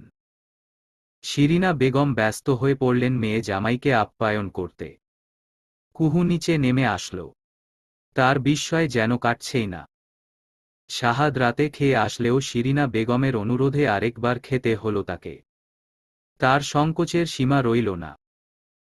প্রথমবার শ্বশুর বাড়ি এসেছে টি শার্ট আর ট্রাউজার পরে, তাও আবার খালি হাতে। অন্তত পাঞ্জাবিটা তো গায়ে দিয়ে আসতে পারত। কুহুর ঘরে শাহাদ এদিক ওদিক হেঁটে হেঁটে দেখছে। মেয়েলি সাজে সাজানো ঘরটা। খাটের স্ট্যান্ডে রঙিন কাপড় মুড়ানো। মাথার উপর কী সব ঝুলছে। দেয়ালে দেয়ালে স্টিকার লাগানো। শাহাদ বেশ আগ্রহ নিয়ে এসব দেখছে। কুহু যে শ্বশুর বাড়ি গিয়ে তার ঘরটাকে এভাবে সাজায়নি তা ভেবে বেশ আশ্চর্য হল শাহাদ। দরজা খুলে কুহু এসে ঢুকল। ঢুকেই ঠাস করে দরজা লাগিয়ে উড়ে চলে এলো শাহাদের কাছে। এরকম হঠাৎ আগমনে শাহাদ ভরকে গিয়ে তাকাল। কুহু আহাজারি করে বলল, মাঝরাতে আসার দরকার কি ছিল? সবার সামনে কি লজ্জাই না পেলাম? আমার লজ্জায় মরে যেতে ইচ্ছে করছে। শাহাদ বলল, তুমি খুশি হওনি? কুহু উত্তর দেয়ার আগেই শাহাদ কুহুকে কাছে টেনে বলল, খুশি না হলেও সমস্যা নেই। আমার বউকে আমি দেখতে এসেছি, এতে কোনো কিছুর ধার ধারি না আমি। কুহু লাজুক হাসল, বলল, দাদিজান শুধু বাচ্চার কথা বলে তাড়াতাড়ি করে বাচ্চা নিতে। শাহাদ কুহুর কানে ফিসফিস করে বলল, তাহলে চলো তাড়াতাড়ি করি। কুহু মুখে থেত বলে শাহাদের বুকে আলতো করে কিল দিল। শাহাদ মুগ্ধ চোখে তাকালো কুহুর দিকে। সারা জীবন এক ধ্যানে তাকিয়ে থাকলেও ক্লান্তি আসবে না। সে কুহুর অবনত লজ্জামিশ্রিত মুখটা তুলল। গভীর ভালোবাসায় কুহুর কপালে ঠোঁট ছুয়াল। এর কিছুক্ষণের মাঝেই তাদের ঘরের লাইট অফ হয়ে গেল। কুহুদের বাড়ি থেকে শাহাদের ফিরতে ফিরতে সকাল পেরিয়ে প্রায় দুপুর হয়ে গেল। অনেক আগেই চলে আসতে চেয়েছিল, কিন্তু শিরিনা বেগম কিছুতেই না খাইয়ে ছাড়বেন না। শেষে শাহাদকে গোসল করে খেয়ে দিয়ে আসতে হল। খান বাড়িতে যখন ঢুকল তখন বাড়ির মহিলারা খেয়ে দিয়ে ড্রয়িং রুমে সোফায় বসে আড্ডা দিচ্ছে। শাহাদকে দেখে সবাই একযোগে তাকাল। শাহাদ সবাইকে এভাবে তার দিকে তাকিয়ে থাকতে দেখে কিছুটা বিব্রত হল। সবাই যে শুধু তাকিয়ে আছে তা না, মুখ টিপে হাসছে। রেজিয়া সুলতানা ছেলেকে জিজ্ঞেস করলেন, কুহু ঠিক আছে? হ্যাঁ, আছে। শাহাদ এটা বলেই ধূপধাপ সিঁড়ি পেরিয়ে নিজের ঘরের দিকে চলে গেল। শাহাদ চলে যেতেই মালা আর জয়া বেগম অট্টহাসিতে ফেটে পড়ল। রেজিয়া সুলতানাও হাসলেন নিঃশব্দে। এদের মধ্যে সবচেয়ে বেশি খুশি হলেন কুলসুমা বেগম। তিনি হাসি হাসি মুখে পান চাবাচ্ছেন। নাতির যে সুমতি হয়েছে এতে তিনি খুশি। বউ বাপের বাড়ি গেলে রাত বিরাতে বউয়ের কাছে ছুটে যাওয়া পুরুষই তো আসল পুরুষ। শাহাদ ঘরে এসে পাঞ্জাবি পায়জামা পরে আবার বের হল তার গন্তব্য পার্টি অফিস। ওখানে গিয়ে সবাইকে পাওয়া গেল না। গুটিকয়েক ছেলে এদিক সেদিকে ছড়িয়ে ছিটিয়ে বসে অলস সময় পার করছে। তমালকে দেখা গেল মিটিং রুমে চেয়ারের উপর হেলান দিয়ে বসে ঝিমুচ্ছে। শাহাদের আসার আভাস পেয়ে সবাই মোটামুটি গা ঝাড়া দিয়ে উঠল। সবাই এসে জড়ো হল মিটিং রুমে। তমালও উঠে দাঁড়াল। শাহাদ প্রশ্ন করল, সবাই কোথায়? তমাল উত্তর দিল, স্যার আর সিনিয়র সব নেতারা নির্বাচনী এলাকা পরিদর্শনে বের হয়েছেন। শাহাদ কিছুক্ষণ টেবিলের দিকে তাকিয়ে বসে রইল। একটা ছেলেকে ডেকে পাশের দোকান থেকে সবার জন্য চা বিস্কুট আনানোর কথা বলল। তারপর সবাইকে জড়ো করে কাজে লেগে পড়ল। পোস্টার ব্যানারের ডিজাইন নিয়ে আলোচনা করল। কোথায় কোথায় ব্যানার আর পোস্টার লাগানো হবে তার একটা সম্ভাব্য তালিকা তৈরি করল। পরে সিনিয়রদের সাথে মিটিংয়ে বসে চাইলে চেঞ্জও করে নিতে পারবে। নির্বাচনের বাজেটের বিষয়ে চূড়ান্ত সিদ্ধান্ত নিবে দলের সিনিয়ররা, তাই এই বিষয়ে সে তেমন কোনো প্ল্যান করল না।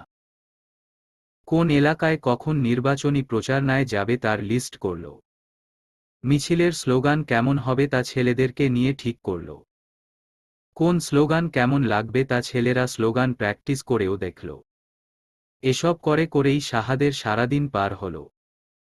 আপাত দৃষ্টিতে কাজ খুব কম মনে হলেও তা ঠিকঠাক প্ল্যান করতে গিয়ে ঘাম বেরিয়ে গেল। নির্বাচনের প্রচার যেমন তেমন হলে চলবে না, বিরোধী দলের সাথে টক্কর দেয়ার মতো হতে হবে। দুপুরের খাওয়া দাওয়া শাহাদ অফিসেই করল। সন্ধ্যার মধ্যে কাজ শেষ হলেও শাহাদ বাড়ি ফিরল না, দলের ছেলেদের সাথে আড্ডায় রয়ে গেল। বউ যেহেতু বাপের বাড়ি তাই ঘরে ফিরার বিশেষ কোনো তাড়া নেই। সারাদিনে দু একবার কুহু কল দিয়েছিল। ব্যস্ততার কারণে বেশিক্ষণ কথা বলতে পারেনি শাহাদ। আর এত ছেলেদের সামনে চাইলেও বউয়ের সাথে কথা বলা যায় না। এইবার ফাঁকা পেয়ে পার্টি অফিসের বারান্দায় চেয়ারে বসে কুহুকে কল দিল। ওপাশ থেকে ভেসে এলো কুহুর উচ্ছ্বসিত কণ্ঠ। বুঝাই যাচ্ছে বাপের বাড়িতে খুব আনন্দেই আছে কুহু। তবে কুহুর আনন্দে শাহাদ আনন্দিত হল না। তার বউ তাকে ছাড়া আনন্দে আছে বিষয়টা তার জন্য তেমন আনন্দের না। সে মলিন কণ্ঠে প্রশ্ন করল, কি করছো? কুহু সরব কণ্ঠে বলল, আচার খাচ্ছি আর আড্ডা দিচ্ছি। আমার বান্ধবী তনয়া এসেছে বাড়িতে। আজ আমরা একসাথে থাকব। আচার খাওয়ার দরুন কথার মাঝখানে কুহু জিভ দিয়ে ঠা শব্দ করল। শাহাদ এটা শুনে নিঃশব্দে হাসল। ভনিতা করে কুহুকে বলল, বান্ধবী নিয়ে আড্ডা দিচ্ছ? আমি ভাবছিলাম আজ রাতে আসব। ওপাশ থেকে নীরবতা ভেসে আসল। আচার খাওয়ার শব্দও থেমে গেল। বুঝাই যাচ্ছে মেয়েটা দ্বিধায় পড়ে গেছে। কুহু আমতা আমতা করে বলল, তাহলে তোনাকে কি করব? ও যদি রাগ করে? শাহাদ আবারও নিঃশব্দে হাসল। বুঝল কুহু সত্যি সত্যিই ধরে নিয়েছে যে শাহাদ যাবে, আর তাই নিয়েই সে চিন্তায় পড়ে গেছে। শাহাদের বেশ মজা লাগল। সারাদিন তেমন কথা হয়নি। সিদ্ধান্ত নিল আরও কিছুক্ষণ সে কুহুর সাথে এরকম আলাপ চালিয়ে যাবে। আরও ভরকে দিবে কুহুকে। আনিশা বিরক্ত মুখে খাটে পা তুলে বসে আছে। তার দৃষ্টি সামনে বসা রাহাতের দিকে। রাহাত খাতা কলম নিয়ে লিস্ট করছে। খাতায় লিখার ফাঁকে ফাঁকে ঘরের ছাদের দিকে তাকিয়ে কিসব মনে করার চেষ্টা করছে। এখনও সে ছাদের দিকেই তাকিয়ে আছে। ছাদ থেকে চোখ সরিয়ে আনিশার দিকে তাকিয়ে প্রশ্ন করল, নিউবর্ন বেবি কি লাইটিং জুতা পছন্দ করবে? শুনেছি লাইটিং জুতায় বাঁশির সাউন্ড থাকে। এই সাউন্ডে ভয় পেয়ে যদি কান্না শুরু করে দেয়। চরম বিরক্তিতে আনিশা অন্য দিকে মুখ করে শ্বাস ফেলল। ঘণ্টাখানেক ধরে সে রাহাতের এসব সহ্য করছে। অনাগত বাচ্চার কি কি লাগবে এসব নিয়ে রাহাত লিস্ট করতে বসেছে। আনিশাকে সে কোথাও যেতে দিচ্ছে না।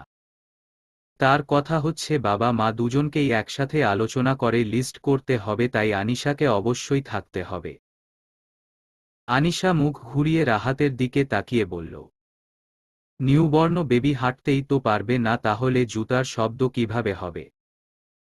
লাইটিং জুতায় হাঁটলেই একমাত্র শব্দ হয়। রাহাত মাথা নেড়ে বলল, হ্যাঁ ঠিক ঠিক, ব্যাপারটা মাথায় আসেনি। আচ্ছা তাহলে লাইটিং জুতা কনফার্ম, কিন্তু কোন রঙের লাইটটা ভালো হবে? আনিশার বিরক্তির বাঁধ ভেঙে গেল। রাহাতের হাত থেকে খাতাটা কেড়ে নিয়ে বিছানার এক পাশে ছুঁড়ে ফেলল। রেগে গিয়ে বলল, যথেষ্ট সহ্য করেছি, আর না। রাহাত স্বাভাবিকভাবেই খাতাটা আবার নিজের কাছে নিয়ে আসল। আনিশার ব্যবহারে বিশেষ কিছু মনে করল না সে। এই সময়ে মেয়েদের মেজাজ চরমে থাকে। স্বামী হয়ে যায় দুচোখের বিষ। আবার মাঝে মাঝে সেই স্বামীর গলা জড়িয়ে ধরেই আহ্লাদে আটখানা হয়। এই সময় প্রচুর মুড সুইং হবে আনিশার। রাহাত সেই অনুযায়ী মানসিকভাবে প্রস্তুতিও নিয়েছে। খাতাটা কোলের উপর রেখে আনিশার দিকে তাকিয়ে প্রশ্ন করল, দোলনা কেমন কিনব? কাঠের দোলনাই তো ভালো হবে নাকি? তারপর কি একটা ভেবে চোখ বড় বড় করে আনিশার দিকে তাকিয়ে বলল, যদি আমাদের টুইন বেবি হয় তবে? তবে তো দুটো দোলনা লাগবে। আনিশা হতাশ শ্বাস ফেলল। মাত্র দুদিন হলো প্রেগন্যান্সির খবর হয়েছে, এখনই টুইন বেবি হবে কিনা তার খবর কেমনে জানবে সে? রাহাত খাতাটা রেখে ঝুঁকে আনিশার পেটে কান রাখল, তারপর আনিশার দিকে তাকিয়ে বলল, এই বাবু তো পেটের ভিতর নড়াচড়া করছে। তারপর আবার মাথা রাখল আনিশার পেটে। আনিশা হাসবে না কাঁদবে বুঝতে পারছে না। রাহাতের পাগলামি তো বেড়ে যাচ্ছে। প্রেগন্যান্সির খবর পাওয়ার পর থেকে রাহাত বাড়ি থেকে বাইরে যাওয়া বন্ধ করে দিয়েছে। সে ঘোষণা দিয়েছে বাচ্চা জন্মানো পর্যন্ত, এমনকি বাচ্চা জন্মানোর পরেও সে আর বাড়ির বাইরে যাবে না। সে বউ বাচ্চার সেবা করবে। তারই প্রমাণস্বরূপ সে দুদিন যাবৎ বাড়িতে খুঁটি গেড়ে বসে আছে। এই দুদিনেই আনিশা হাঁপিয়ে উঠেছে। রাহাত এমন সব কাণ্ড কারখানা শুরু করেছে যে আনিশা বিছানা থেকে নামলেও রাহাতের অনুমতি নিতে হয়। একটু একটু পর সে ডাক্তারকে কল করে বিরক্ত করে। আনিশা বিরক্ত হচ্ছে, কিন্তু স্বামীর এই অতিরিক্ত ভালোবাসা আবার তার ভালোও লাগছে। সে রাহাতের মাথা আলতো করে হাত বুলিয়ে দিল। রাহাত এখনো মনোযোগ সহকারে আনিশার পেটের উপর মাথা দিয়ে আছে। সে ব্যস্ত হয়ে আনিশাকে বলল, বাবু কিক দেয় না কেন? কিক কখন দিবে? দুদিন যেতেই শাহাদ গিয়ে উপস্থিত হল কুহুদের বাড়িতে। উদ্দেশ্য কুহুকে সাথে করে বাড়ি নিয়ে যাওয়া। সোফায় বসে নিচের দিকে তাকিয়ে সে বিনয়ের সাথে কয়েক রকমের অজুহাত দেখালো কুহুকে নিয়ে যাওয়ার ব্যাপারে। সামনে নির্বাচন, তাই বাড়ির বউ হিসেবে কুহুর থাকা কতটা গুরুত্বপূর্ণ তা ব্যাখ্যা করে বুঝাল। মোয়াজ্জেম সাহেব মেয়ে জামাইয়ের অজুহাত শুনে মৃদু হেসে বললেন, তা তো নিয়ে যাবেই, কিন্তু দুপুরের খাবার খেয়ে তারপর যাও। কুহু আড়াল থেকে বেশ কয়েকবার উকি মেরে গেল। প্রতিবারই শাহাদের চোখে চোখ পড়ল। কুহুকে দেখে শাহাদের অস্থিরতা বেড়ে গেল। কিন্তু মোয়াজ্জেম সাহেব বিভিন্ন বিষয় নিয়ে কথা বলছেন, এর মাঝে উঠেও আসা যাচ্ছে না। এক পর্যায়ে মোয়াজ্জেম সাহেব তাকে বিশ্রাম নেয়ার জন্য ঘরে যেতে বললেন। শাহাদ দেরি না করে কুহুর ঘরে চলে আসল। ঘরে এসে চারদিক দেখে হতাশ হয়ে ছোট নিঃশ্বাস ফেলল। কুহু ঘরে নেই। ঘর ফাঁকা। ইডিয়ট মেয়ে। স্বামী ঘরে আসবে নিশ্চিত জেনেও এদিক ওদিক ঘুরে বেড়াচ্ছে। এখন ওর দেখা পেতে আর কতকাল অপেক্ষা করতে কে জানে। শাহাদ শার্টের উপরের দুটো বোতাম খুলে দিল। অপেক্ষা করতে করতে গরম লাগছে। কুহুকে কল যে দিবে তার জো নেই। কুহু বিছানার উপর ফোন রেখে গেছে। অপেক্ষার এক পর্যায়ে দেখা মিলল কুহুর। হাতে করে খাবারের ট্রে নিয়ে ঘরে ঢুকেছে। শাহাদ খাটে হেলান দিয়ে বিছানায় বসে ছিল। কুহুকে দেখে সোজা হয়ে বসল। গম্ভীর হয়ে প্রশ্ন করল, এতক্ষণ লাগে ঘরে আসতে? আমি কয়েক ঘন্টা যাবৎ একা বসে আছি। কুহু বেড সাইড টেবিলে ট্রে রাখতে রাখতে বিস্ময় নিয়ে বলল, কয়েক ঘন্টা কখন হল? আপনি এই ঘরে এসেছেন ৭৮ মিনিট হবে। শাহাদ কুহুর হাত ধরে টেনে নিজের কাছে বসিয়ে পিছন থেকে জড়িয়ে ধরল। কুহুর চুলে মুখ গুজে বড় বড় নিঃশ্বাস টেনে বলল, পরের বার চুলের শ্যাম্পু বাড়িতে রেখে আসবে। তোমার চুলের ঘ্রাণ না পেলে ঘুম আসে না। কুহু ঘাড় বেঁকিয়ে শাহাদের দিকে তাকিয়ে রম্য কণ্ঠে বলল, শ্যাম্পু রেখে আসলে শ্যাম্পু পাশে নিয়ে ঘুমাতেন। হুমম্ম। কুহু হো হো করে হেসে উঠল যেন শাহাদ খুব একটা মজার কথা বলেছে। হাসতে হাসতে শাহাদের বাহুতে লুটিয়ে পড়ল। শাহাদ কুহুকে নিজের বাহুতে সামলে নিয়ে কুহুর হাসিমুখের দিকে তাকিয়ে থেকে মিষ্টি করে হাসল। হিশাম গম্ভীর হয়ে ডাইনিং টেবিলের চেয়ারে বসে আছে। তার ভ্রু কুঁচকানো। তৃপ্তি টেবিলে খাবারের বাটিগুলো রাখতে রাখতে স্বামীর দিকে তাকাল। গত কয়েকদিন যাবৎ বাড়ির অবস্থা থমথমে হয়ে আছে। দুই ভাইয়ের মাঝে দেয়াল উঠেছে। হাসিব পালিয়ে পালিয়ে বেড়াচ্ছে হিশামের কাছ থেকে। মঞ্জুরা বেগম তসবি হাতে নিয়ে মুখ নাড়তে নাড়তে চেয়ার টেনে বসলেন। টেবিলে তীক্ষ্ণ দৃষ্টি দিয়ে দেখলেন সব ঠিকঠাক আছে কিনা। মাকে দেখে হিশাম প্রশ্ন করল, তোমার ছোট ছেলে কি সন্ন্যাস গ্রহণ করেছে? মঞ্জুরা বেগম অবাক হয়ে বললেন, ওমা তা কেন হবে? তাহলে সে ঘরবন্দি হয়ে আছে কেন? তোর ভয় সে নিচে আসছে না? তোকে অনেক মানে। হিশাম রাগে কিরমিরিয়ে উঠল। হুমম্মম। খুব মানে, খুব ভয় পায়। আমার মান সম্মান ধুলোয় মিশিয়ে দেয়ার আগে এই ভয় কই ছিল? মঞ্জুরা বেগম আমতা আমতা করতে লাগলেন। হিশাম বলল, যাও তোমার ছোট ছেলেকে নিয়ে এসো। একসাথে বসে খাবো। যে কয়দিন বাড়িতে আছে একসাথেই সবার সাথে বসে খাবে। মঞ্জুরা বেগমের মুখটা কাল হয়ে গেল।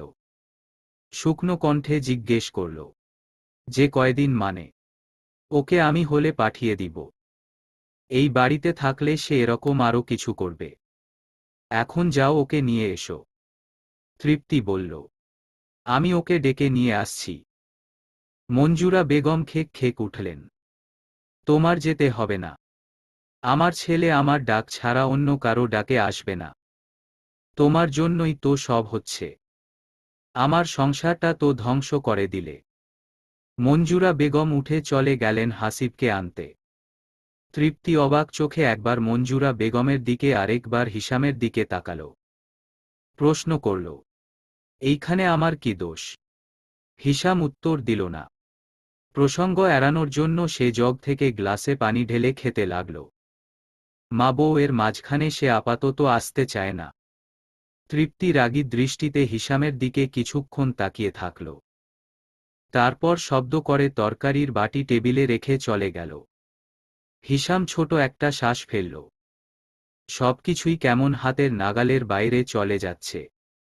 হাসিব মাথা নিচু করে মায়ের সাথে চেয়ারে এসে বসল। এই কদিন সে নিজের ঘরে খেয়েছে। আজকে অনিচ্ছা সত্ত্বেও বাইরে আসতে হল। সে গুটিসুটি মেরে বসে রইল। হিশাম কিছুক্ষণ ভাইয়ের মুখের দিকে তাকিয়ে থেকে বলল, আর কখনো এই ধরনের কোনো কাজ করার সাহস দেখাবি না। শাহাদ সম্মানিত বাড়ির ছেলে, পুলিশ কেস করেনি, তাই এই বাড়ির কিছুটা সম্মান এখনো অক্ষত রয়েছে। মঞ্জুরা বেগম মুখ মুচড়ে বললে, খুনির আবার সম্মান? আমার দুধের ছেলেটা না বুঝে এসব করেছে। তুই ওর উপর রাগ করিস না। নিশ্চয়ই কেউ ওকে ইন্ধন দিয়েছে। হিশাম বিরক্তি নিয়ে বলল, ছেলের তাবেদারি করা বন্ধ করো মা। ওর হাড্ডি মাংস এখনো আমি আলাদা করিনি, তার মানে এই না সে শাস্তি পাবে না। ও আর একদিন পরেই হলে ফিরে যাবে। আর কোনো ধরনের কোনো রাজনৈতিক বিষয়ে সে নাক গলাবে না। তারপর হাসিবের দিকে তাকিয়ে কড়া কণ্ঠে বলল, পড়াশোনা করতে দিয়েছি, পড়াশোনা করবি। ব্যাস, বুঝেছিস? হাসিব নিচ দিকে মাথা দিয়ে শক্ত হয়ে বসে রইল। স্পষ্ট বোঝা যাচ্ছে তার এই বাড়ি ছেড়ে যাওয়ার ইচ্ছে নেই। হিশাম ঘর কাঁপিয়ে ধমক দিয়ে উঠল, বল, বুঝেছিস? মঞ্জুরা আর হাসিব দুজনেই কেঁপে উঠল। রান্নাঘরের দরজায় দাঁড়িয়ে কথা শুনতে থাকা তৃপ্তিও আঁতকে উঠল। ডাইনিং টেবিলে খাবার সার্ভ করতে আসা কাজের লোকগুলো কয়েক পা পিছিয়ে গেল। হাসিব মাথা নিচ দিকে দিয়েই বসে রইল। হিশামের চিৎকারে ভয়ে তার অন্তরাত্মা কেঁপে উঠেছে। চোখে খানিকটা পানিও চলে এসেছে। মঞ্জুরা বেগম তাড়াতাড়ি ছোট ছেলের বাহুতে স্পর্শ করে উত্তর দেয়ার জন্য তাড়া দিলেন। হাসিব নিচের দিকে তাকিয়ে কম্পমান গলায় বলল, বুঝেছি। হিশাম স্বাভাবিক হল। পাঞ্জাবির হাতাটা একটু উপরে তুলে নিজ হাতে হাসিবের প্লেটে ভাত দিল।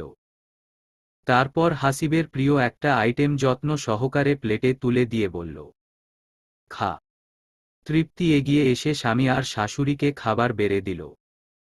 হাসিব মাথা নিচে করে ভাতের প্লেটের দিকে তাকিয়ে খাওয়া শুরু করল। চোখ থেকে দু ফোঁটা পানি ভাতের প্লেটে পড়ল। হিশামের কাছ থেকে চোখের পানি আড়াল করতে সে আর ঝুঁকে পড়ল ভাতের প্লেটের দিকে। ভাইয়ের প্রতি তার রাগ নেই, বরং নিজের কৃতকর্মের জন্য অনুতপ্ত সে। দেখতে দেখতে নির্বাচন এগিয়ে আসল। খান বাড়িতে একটা উৎসব আমেজ। প্রতিদিনই প্রচুর মানুষ আসছে। বাগানে আর আউটহাউজে সবসময়ই মিটিং লেগেই আছে। কম লোক থাকলে বাড়ির গৃহিণীরা চা নাস্তা বানিয়ে পাঠায়। বেশি লোকের সমাগমে বাবুর্চি আলাদা বড় পাতিলে রান্না বসায়। বাড়ির পুরুষরা খুবই ব্যস্ত। শাহাদ খাওয়ার সময়টাও পায় না। রাতে ফেরে অনেক দেরিতে। সর্বদাই মিটিং সমাবেশ নিয়ে সে ব্যস্ত থাকে। আশফাক খান সমস্ত কাজ শাহাদের উপর চাপিয়ে দিয়ে অন্যান্য নেতাকর্মীদের সাথে আলোচনায় বসে কর্ম পরিকল্পনা করেন। প্রতিদিনই শাহাদ অনেক রাত করে বাড়ি ফেরে। আর প্রতিদিনই কুহু ওর জন্য অপেক্ষা করে বসে থাকে। প্রথম না খেয়ে অপেক্ষা করত, এরপর শাহাদ কড়াভাবে নিষেধ করাই এখন খেয়ে দিয়ে অপেক্ষা করে। আজ যখন শাহাদ খান বাড়িতে ঢুকল তখন রাত বাজে 1:30। সারাদিনের কাজের চাপে ক্লান্তিতে শরীর ভেঙে আসছে তার। সদর দরজার বেল টিপতেই একটা কাজের লোক খুলে দিল। দরজা খোলার সাথে সাথেই তার চোখ গেল ড্রয়িং রুমের সোফার দিকে। সবসময়ের মতো আজও কুহু অপেক্ষা করছে। অন্যদিন জেগে থাকলেও আজ সোফায় শুয়ে ঘুমিয়ে গেছে মেয়েটা। শাহাদ ঘরে ঢুকে কাজের মেয়েটাকে জিজ্ঞেস করল, কুহু খেয়েছে? কাজের মেয়েটা জি স্যার বলে উত্তর দিয়ে দরজা লাগিয়ে চলে গেল। শাহাদ কুহুর কাছে সোফায় বসল। ক্লান্ত চোখে কুহুর দিকে তাকিয়ে রইল। কি নিশ্চিন্তে ঘুমাচ্ছে কুহু। বেগুনি রঙের শাড়ি পরেছে, দেখতে অপ্সরীর মতো লাগছে। শাহাদ মুগ্ধ হয়ে নিজের স্ত্রীকে দেখল। মনে পড়ল তাদের প্রথম দেখা হওয়ার দিনটার কথা। কুহুর ব্যাগ থেকে আধ খাওয়া রুটি বের হওয়ার কথা মনে পড়তেই হালকা শব্দ করে হাসল। তারপর ঝুঁকে আসল কুহুর দিকে। চোখে মুখে ক্লান্তি। শাহাদের ঘুম পাচ্ছে খুব। তারপরও সেই ক্লান্তিকর চোখে কুহুকে দেখতে ভালো লাগছে। শাহাদ উঠে দাঁড়াল। আশেপাশে দেখল কেউ আছে কিনা। কেউ নেই। নিশ্চিত হয়ে আস্তে করে কোলে তুলে নিল কুহুকে। কুহু এত গভীরভাবে ঘুমাচ্ছে যে জাগাতে ইচ্ছে হল না। কুহুকে কোলে নিয়ে ঘরে চলে আসলো। বিছানায় শুইয়ে দিয়ে আলতো করে চুমু খেল কপালে। তারপর ফ্রেশ হতে ওয়াশরুমে চলে গেল। শাহাদ চলে যেতেই কুহু চোখ খুলল। বালিশে মুখ গুজে দুই পা কয়েকবার নাড়ল। মুখে তুলে চাইল ওয়াশরুমের দরজার দিকে। তারপর উঠে বসল। লজ্জায় ওর গাল দুটো লাল হয়ে গেছে।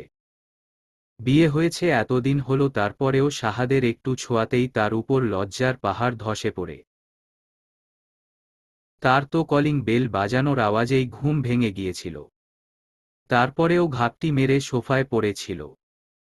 এই পুরোটা সময় তার অনেক হাসি পেয়েছে, কিন্তু কষ্ট করে হাসি চেপে রেখে চোখ বন্ধ করে পড়েছিল। শাহাদ ওয়াশরুম থেকে গোসল করে বেরিয়ে কুহুকে বসে থাকতে দেখে জিজ্ঞেস করল, ঘুম ভেঙেছে? কুহু উত্তর দিল না। সে মুগ্ধ হয়ে শাহাদের দিকে তাকিয়ে রইল। ভেজা চুলে শাহাদকে দেখতে রাজপুত্রের মতো লাগছে। যেই ঘোড়ায় চড়া রাজকুমারের স্বপ্ন সে দেখত, এইটাই হচ্ছে শাহাদ। শাহাদ বিছানায় এসে কুহুর কোলে মাথা রেখে শুয়ে পড়ল। তার মুখে ক্লান্তিরা উপচে পড়ছে। ঘুম ঘুম চোখে কুহুর দিকে তাকিয়ে হাতের উল্টো পিঠ দিয়ে কুহুর গালে আলতো স্পর্শ করল। জড়ানো কণ্ঠে বলল, মাথায় হাত বুলিয়ে দাও কুহু। তার আগে কপালটায় একটা চুমু দাও। মাথা ব্যথা করছে। কুহু লাজুক হাসল। আলতো করে শাহাদের কপালে চুমু দিল। শাহাদ হাত নামিয়ে চোখ বন্ধ করে জড়ানো কণ্ঠে বলল, উম্মম্মম্ম, মাথা ব্যথা কমে গেছে। কুহু ফিক করে হেসে বলল, চুমু দিলে মাথা ব্যথা কমে? হুমম, বউয়ের দেয়া চুমুতে কমে। কুহু আবারও লাজুক হাসল। শাহাদের ভেজা চুলে হাত বুলাতে বুলাতে ঘুমন্ত মুখের দিকে তাকিয়ে রইল। কি নিষ্পাপ লাগছে। শান্ত হয়ে ঘুমাচ্ছে। যতবারই দেখে ততবারই বুকের ভেতর ভালোবাসার ঢেউ খেলে যায়। কুহু মনে মনে আল্লাহর কাছে শুকরিয়া জানালো এমন একজন সুপুরুষকে তার স্বামী করার জন্য। হিশাম গম্ভীর মুখে পার্টি অফিসে বসে আছে। পার্টি অফিসে অনেক লোকের সমাগম। দলের সব নেতারা নিজেদের মধ্যে এদিক ওদিক বসে আলোচনা করছে। একটু আগে শেষ হওয়া মিটিং নিয়ে সবাই কথা বলছে। চারদিকে নির্বাচনের সাজ সাজ রব। কর্মীরা উত্তেজিত হয়ে বিভিন্ন কর্মসূচি নিয়ে নিজেদের ভেতর তর্ক বিতর্ক করছে। হিশামকে এসব কোনো কিছুই উঠে পারছে না। তার বুকের ভেতর যেন ভারী পাথর চাপা দেয়া আছে। শ্বাস ফেলতেও বেগ পোহাতে হচ্ছে তাকে। হাসিবকে হলে পাঠানো হয়েছে 2 দিন হল। এই 2 দিনের একদিনও সে কোনো কাজে মন দিতে পারছে না। আগে হাসিব হলে থাকলে নিশ্চিন্ত থাকত, কিন্তু ওই ঘটনার পর চিন্তা আর বেড়েছে। হলে থেকে হাসিব আর কিছু ঘটায় কিনা সেই চিন্তায় হিশাম সবসময় অস্থির হয়ে আছে। হিশামের চিন্তার সুতা কাটল মোশাররফ আলীর আগমনে। মোশাররফ আলী চেয়ার টেনে বসে পান খাওয়া দাঁত বের করে হাসল। টেবিলের উপর হাত রেখে হিশামের দিকে ঝুঁকে আসল। গলা নামিয়ে ষড়যন্ত্রীর মতো বলল, মনে হচ্ছে এবারের নির্বাচনে তুমি জিতাই যাবে। তোমার নির্বাচনী মাঠ খুব ভালো, বুঝলে? হিশাম আগের মতোই গম্ভীর থেকে মাথা নাড়ল। মোশাররফ আলী সোজা হয়ে বসে বলল, তবে শাহাদ খানের জন্য একটু সমস্যা হতে পারে। ও তো অনেক চালাক। টাকা খাইয়ে ভোট নিজেদের বাক্সে নিয়ে ফেলবে। ওরা টাকা খাওয়ায় আপনি জানেন কিভাবে? তুমি বোধ হয় ভুলে যাচ্ছ আগে আমি ওই দলের গুরুত্বপূর্ণ পদে ছিলাম। খান পরিবারের লোকজন টাকা খাইয়ে ভোট নেয় আমি বিশ্বাস করি না। শাহাদ তো এই কাজ কোনোদিনও করবে না। মোশাররফ আলীর ভ্রু কুঁচকে গেল। হিশামের হঠাৎ এত শাহাদপ্রীতির কারণ সে বুঝতে পারছে না। সে শয়তানি বুদ্ধি দিয়ে মোক্ষম একটা চাল দিল। বলল, তোমার বাবাকে গুলি করার কাজ যে শাহাদ করতে পারে এটা নিশ্চয়ই অবিশ্বাস করো না। হিশামের চোয়াল শক্ত হয়ে গেল। বড় বড় দুটো শ্বাস ফেলল সে। মোশাররফ আলীর দিকে তাকিয়ে বলল, কি বলতে চান? বলতে চাই গত নির্বাচনে তোমার বাবার জিতে যাওয়া আটকাতে শাহাদ গুলি ছুঁড়েছিল। সবাই যখন হাঙ্গামায় ব্যস্ত ছিল তখন সে ভোট চুরি করে নিজের বাবাকে জিতিয়ে দিয়েছে। হিশাম আগের মতোই চোয়াল শক্ত করে মোশাররফ আলীর দিকে তাকিয়ে রইল। কিছু বলল না। তার ভাবভঙ্গি দেখে বুঝার উপায় নেই যে সেই এই কথা বিশ্বাস করেছে কি করেনি। মোশাররফ আলী চেয়ারে হেলান দিয়ে বলল, বিশ্বাস করা না করা তোমার ব্যাপার। তবে আমি ওই দলের অনেক উচ্চ পর্যায়ের পদে ছিলাম। দলের কোনো সিক্রেটই আমার অজানা নয়। তবে শাহাদ এই সিদ্ধান্ত আগে নেয়নি। নির্বাচনের ভোট শুরু হওয়ার শেষের দিকে নিয়েছে। তাই অনেকে এই ব্যাপারটা জানে না। তবে আমি গোপন সূত্রে সেটা জানতে পেরেছি পরে। নয়তো আগে জানলে কখনোই এটা ঘটতে দিতাম না। জানোই তো আমি তোমার বাবাকে কত সম্মান করি। মোশাররফ আলী আর চোখে একবার হিশামকে পরখ করল। হিশামের মতিগতি তার বুঝে আসছে না। কথাগুলো হিশামের উপর প্রভাব ফেলেছে কিনা তাও বোঝা যাচ্ছে না। হিশাম বলল, এই নির্বাচনে আমিই জিতব আর বাবার মৃত্যুর প্রতিশোধও নিব এবং সেটা বৈধভাবে। কিন্তু শাহাদ থাকলে নির্বাচনে জিতবে কি করে? সে তোমার বাবাকে খুন করেছে। এইবারও যে নির্বাচনে জেতার জন্য আরও ভয়ঙ্কর কিছু করবে না তার কি গ্যারান্টি? তাহলে আপনি কি করতে বলেন? মোশাররফ আলী নড়েচড়ে বসল। তার মুখ হাসি হাসি। এতক্ষণে ব্যাতে বল লেগেছে। সে হিশামের দিকে চেয়ার টেনে এগিয়ে এসে বসল। নিচু গলায় বলল, শাহাদকে জেলে পাঠানোর ব্যবস্থা করলে কেমন হয়? নির্বাচন শেষ হওয়া পর্যন্ত সে জেলে থাকল। শাহাদ জেলে গেলে তাদের দলের ভাবমূর্তি নষ্ট হবে, দলের লোকদের মনোবলও কমে যাবে। এই সুযোগে তুমি ছক্কা মারবে। শুধু লাভই লাভ হবে তোমার। হিশাম বিস্ময় চোখে তাকালো মোশাররফ আলীর দিকে। এই লোক যে এমন কূট বুদ্ধি আটতে পারে তা তার জানা ছিল না। মোশাররফ আলী তাড়া দিল, ভেবেচিন্তে বল। এখনই কাজ শুরু করে দেই। দেরি করে কি লাভ? হিশাম কিছুক্ষণ চোখ বন্ধ করে বসে রইল। দেখেই বোঝা যাচ্ছে সে সিদ্ধান্তহীনতায় ভুগছে। কিছুক্ষণ পর চোখ খুলে বলল, কাজ শুরু করুন। তবে আমার দলের কোনো ছেলে যেন এই ঘটনায় জড়িত না থাকে। দুপুরের খাওয়া শেষ করে শাহাদ চেয়ারে গায়ে দিয়ে চোখ বন্ধ করে রইল। আসন্ন নির্বাচনের কাজের চাপে পার্টি অফিসেই তাকে খাওয়া দাওয়া করতে হচ্ছে। চাইলেও বাড়ি যেতে পারছে না। কারণ সে চলে গেলে অন্যরাও কাজে ঢিল দিবে। তাই তাকে থাকতে হচ্ছে সমস্ত ব্যাপারে। এভাবে বসে থেকে চোখটা লেগে এসেছিল। হঠাৎ শোরগোল শুনে চোখ খুলল সে। কি হচ্ছে তা বুঝতে চেষ্টা করল। এক ঝটকায় সে সোজা হয়ে বসল চেয়ারে। তারপর চেয়ার ছেড়ে উঠে দোতলায় যে ঘরে সে বসে ছিল তার বারান্দায় গেল। পার্টি অফিসের সামনে ছেলেরা লাঠিসোঁটা নিয়ে জমায়েত হয়েছে। অফিসের বাইরে গেটের ওপাশে অনেকগুলো বাইক। বাইরের কিছু ছেলে দেশীয় অস্ত্র আর লাঠি নিয়ে ভেতরে ঢোকার চেষ্টা করছে। ছেলেরা গেট লাগিয়ে ওদের প্রতিহত করার চেষ্টা করছে। সদ্য ঘুম ভেঙে উঠে আসা শাহাদের মেজাজ টগবগ করে উঠল। পার্টি অফিসে হামলা করার সাহস কোথায় পেল ওরা? তমালকে দেখতে পেয়ে শাহাদ চিৎকার করে বলল, তমাল, ওদের আটকে রাখো। ভেতরে যেন না আসে। তমাল মাথা নাড়ল। কিন্তু বাইরে থাকা ছেলেগুলো ক্রমাগত গেটে আঘাত করতে লাগল। কয়েকটা ছেলে দেয়াল টপকে ভেতরে ঢুকে গেল। ঢুকেই লাঠি হাতে দলের ছেলেদেরকে পিটাতে লাগল। এই সুযোগে গেট খুলে অন্য ছেলেগুলোও ঢুকে পড়ল। লেগে গেল মারামারি। মুহূর্তেই পার্টি অফিসের সামনের খালি জায়গাটা একটা হট্টগোলে পরিণত হল। শাহাদ অবিশ্বাস্য চোখে তাকিয়ে রইল। এখন আর ওর বাবা এমপি নয়, তাই এদের হামলা করার ব্যাপারেও তেমন কোনো জবাবদিহি করতে হবে না। নর্মাল ঝগড়াঝাটি বলে চালিয়ে দিবে। শাহাদ বেশ বুঝতে পারল এরা সন্ত্রাসী গোষ্ঠীর লোক। বিরোধী দলই ওদেরকে পাঠিয়েছে। চোখের সামনে দলের ছেলেদেরকে এভাবে মার খেতে দেখে শাহাদের চোয়াল শক্ত হয়ে গেল। গত কয়েকদিন ভালো করে ঘুম না হওয়া শাহাদের রাগ সীমা অতিক্রম করল। সে নিজের কুলোন্নাস আর ধরে রাখতে পারল না। হাত মুষ্টিবদ্ধ করে সে সিঁড়ি দিয়ে নিচে নেমে আসল। সিঁড়ির পাশের ছোট ঘরটায় গিয়ে একটা হকিস্টিক নিয়ে বেরিয়ে এলো। আশেপাশে থাকা কয়েকটা ছেলেকে বলল, আমার সাথে আয়। ছেলেগুলোও ঘরটায় ঢুকে হকিস্টিক নিয়ে বের হয়ে শাহাদের পিছু পিছু রওয়ানা দিল।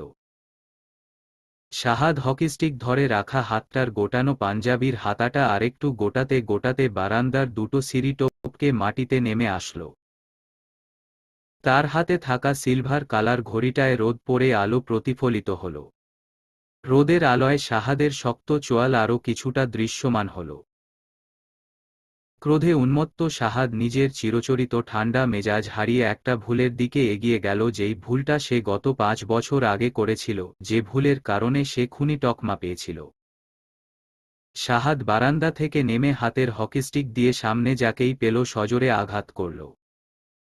শাহাদকে দেখে অনেকেই মারামারি থামিয়ে তাকিয়ে রইল। তমাল আতকে উঠল শাহাদকে এসবের মাঝে দেখে। শাহাদ নামার পর মারামারি আরও বেশি করে হতে লাগল। শাহাদ আঘাত করলেও কাউকে জখম করল না। কয়েকজন এসে ওকে ঘিরে ধরল। একটা ছেলে এই গণ্ডগোলের মাঝে শাহাদের পিঠে লাঠি দিয়ে সজোরে আঘাত করল। শাহাদ ঘুরে তাকাতে গেলে আরেকটা আঘাত এসে লাগল শাহাদের কাঁধে। প্রচণ্ড যন্ত্রণায় চোখ মুখ কুঁচকে গেল শাহাদের। দলের অন্য ছেলেরা শাহাদকে বাঁচানোর জন্য এগিয়ে আসলে ওদেরকেও নির্দয়ভাবে পিটানো হল। ইতোমধ্যে দুই দলের কয়েকজন রক্তাক্ত হয়ে মাটিতে পড়ে আছে। এর মধ্যে একটা ছেলে শাহাদকে আঘাত করে একটা নোংরা গালি দিয়ে বলল, খুনির বাচ্চা পারলে আমারে মাইরা দেখা। খুনি শব্দটা শুনে শাহাদের মস্তিষ্কে আগুন জ্বলে গেল। হাতের হকিস্টিক দিয়ে ছেলেটার কান বরাবর আঘাত করল। তারপর হকিস্টিকটা ফেলে দিয়ে ছেলেটার বুক বরাবর লাথি দিল। ছেলেটা ছিটকে মাটিতে পড়ে গেল। শাহাদ এখানেই থেমে গেল না, সে হিংস্রভাবে ছেলেটার দিকে এগিয়ে গেল। ছেলেটার পাশে হাঁটু গেড়ে বসে ওর কলার ধরে নাক বরাবর একের পর এক ঘুষি দিতে লাগল। মারামারি করতে থাকা সবাই দাঁড়িয়ে থেকে শাহাদের মার দেখতে লাগল। তমাল দৌড়ে এসে শাহাদকে থামাতে চাইল, কিন্তু শাহাদ থামল না। সে ক্রোধে অন্ধ হয়ে গেছে। একটা সময় দলের অন্য ছেলেরাও এসে তমালের সাথে শাহাদকে আটকানো ট্রাই করল। সবাই টানাটানি করে শাহাদকে পার্টি অফিসের ভিতরে নিয়ে গেল। শাহাদ ক্রোধে উন্মত্ত হয়ে কয়েকবার আবারও ছেলেটার দিকে তেড়ে যেতে চাইলেও তমাল যেতে দিল না। সে অফিসের দরজা লক করে দিল। অফিসের ভেতর থেকে শাহাদের ক্রোধান্বিত গর্জন ভেসে আসছে। চোখ বন্ধ করে মাটিতে পড়ে থাকা রক্তাক্ত ছেলেটিকে অন্য ছেলেগুলো এসে তুলল। ছেলেটির নাকের হাড় ভেঙে গেছে। ঠোঁট কেটে গলগল করে রক্ত বের হচ্ছে। দুই দলের সবাই মোটামুটি আহত হয়েছে। সবারই আঘাত লেগে রক্ত ঝরছে। শাহাদের আঘাত লেগে রক্ত ঝরছে, সেই সাথে দলের অন্যরাও আঘাত পেয়েছে। তাই তমাল এই গণ্ডগোল আর বাড়াতে চাইল না। সে হুঙ্কার দিয়ে বলল, যদি বাঁচতে চাস তাহলে এখান থেকে বের হ, না হলে একটারেও জান নিয়ে ফিরতে দিব না। অন্য পাশের ছেলেগুলোও হুঙ্কার ছেড়ে বিভিন্ন থ্রেট দিল। তারপর শাহাদের মার খেয়ে অজ্ঞান হয়ে যাওয়া ছেলেটাকে টেনে নিয়ে বের হয়ে গেল।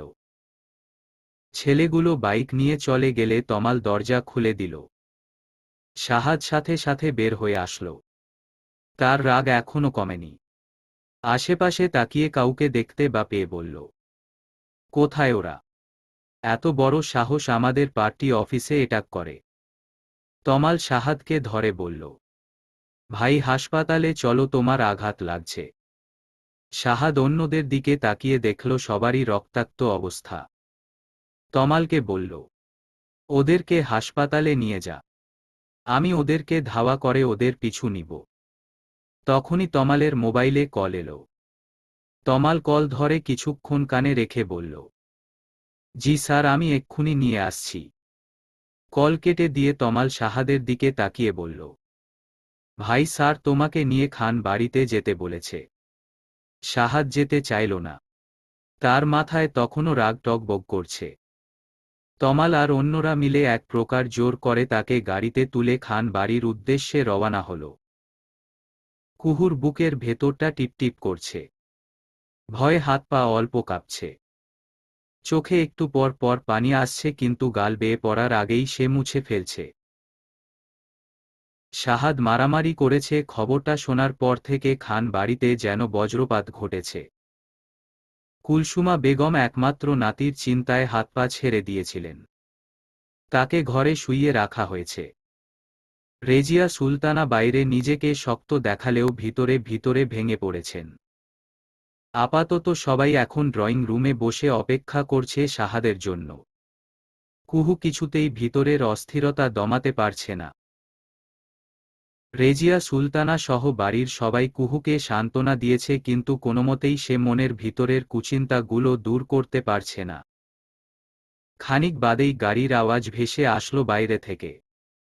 বাড়ির মহিলারা দৌড়ে গেল জানালার দিকে। জানালার পর্দা সরিয়ে তাকালো বাইরের দিকে। অনেকগুলো গাড়ি এসে ঢুকেছে খান বাড়িতে।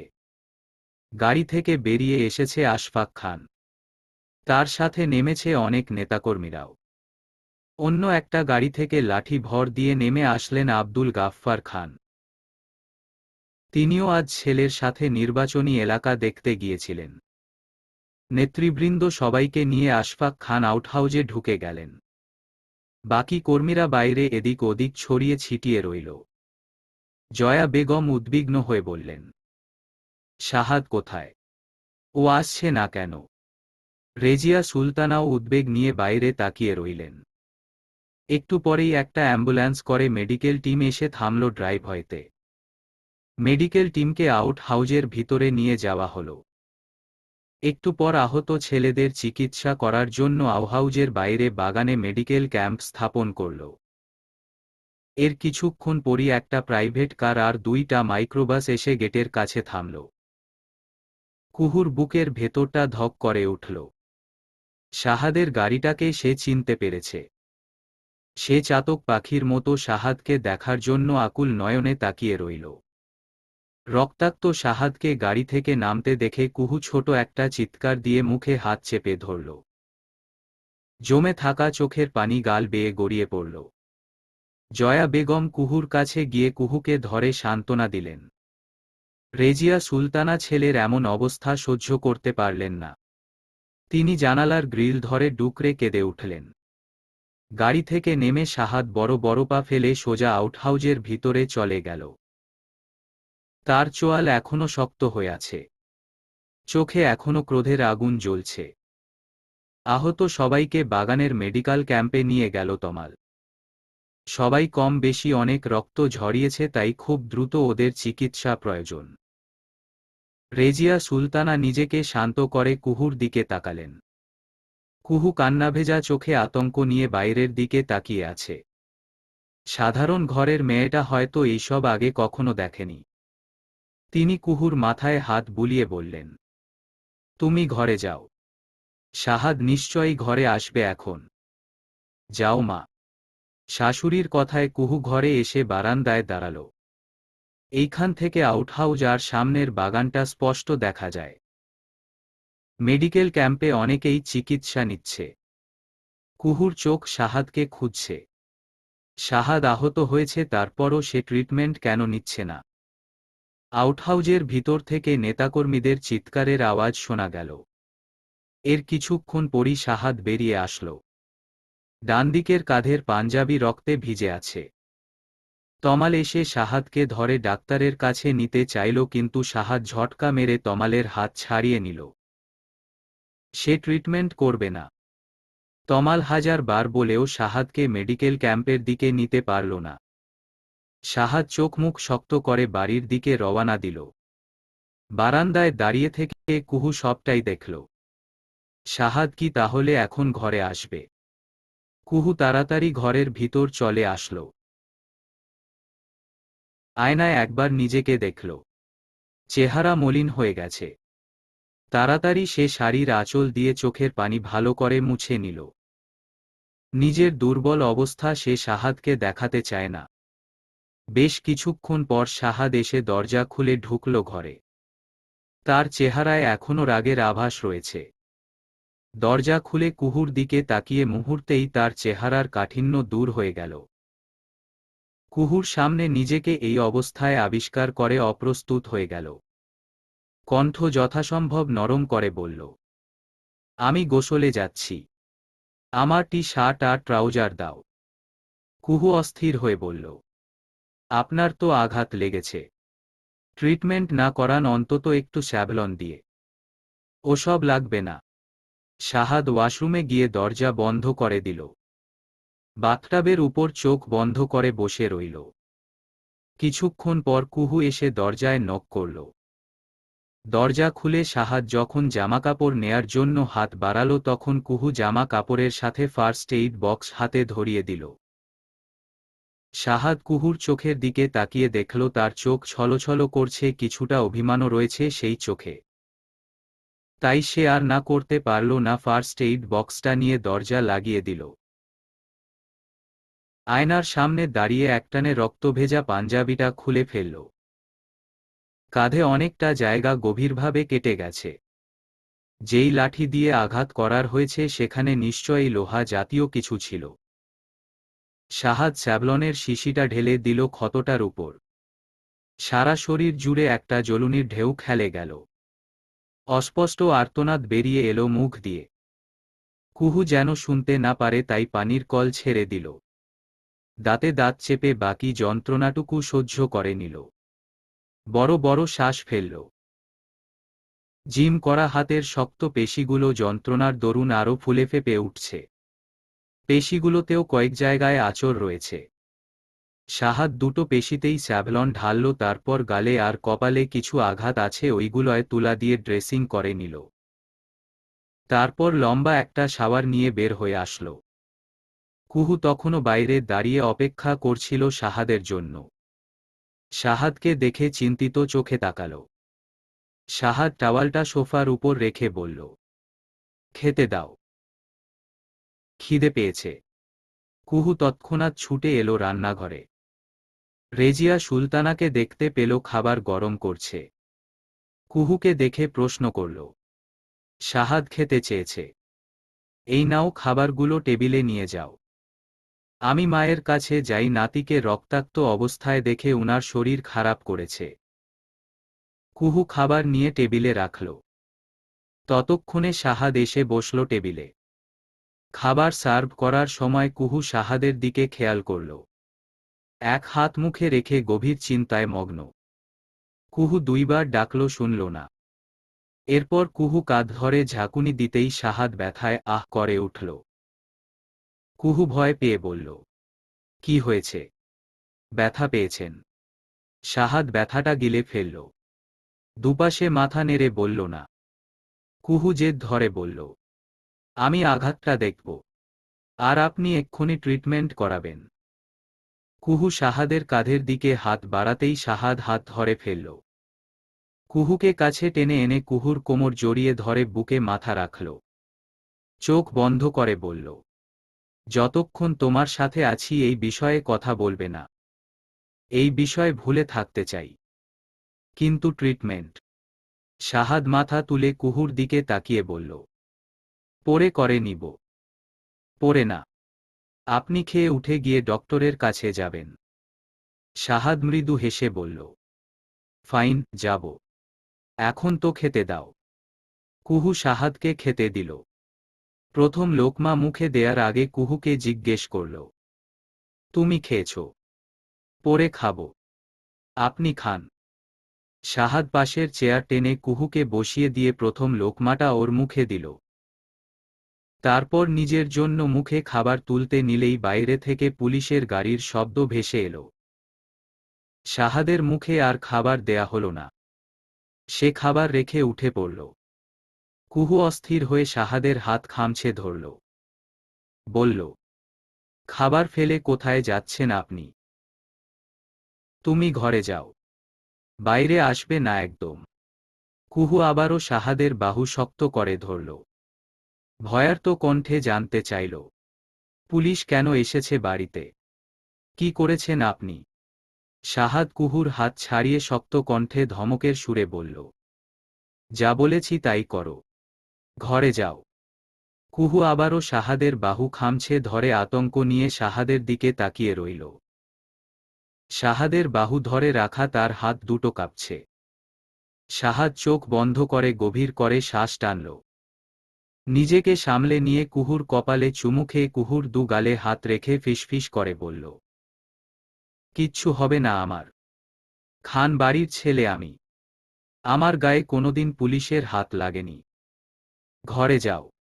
বাইরে আসবে না কেমন? শাহাদ হাত ধুয়ে সদর দরজার দিকে গেল। দরজা খুলে বাইরে আসতেই পুলিশের দলটাকে দেখতে পেল। স্থানীয় থানার ইন্সপেক্টর এসেছে। আশফাক খান নেতাকর্মীদের নিয়ে আউটহাউস থেকে বেরিয়ে এসেছেন। আব্দুল গাফফার খান লাঠি হাতে পিছু পিছু আসছেন। শাহাদ এগিয়ে গেল। থানার ইন্সপেক্টর শাহাদের সামনে দাঁড়িয়ে বলল, you are under arrest Mr Shahad. Attempt to মার্ডারের কেস হয়েছে আপনার বিরুদ্ধে। ততক্ষণে আশফাক খান তার দলবল নিয়ে চলে এসেছেন। নেতাগোছের একটা ছেলে গর্জে উঠল, ওই দারোগা আপনি কি কানা? ভাইরে যে আগে এটা করা হইছে ওইটা দেখেন না?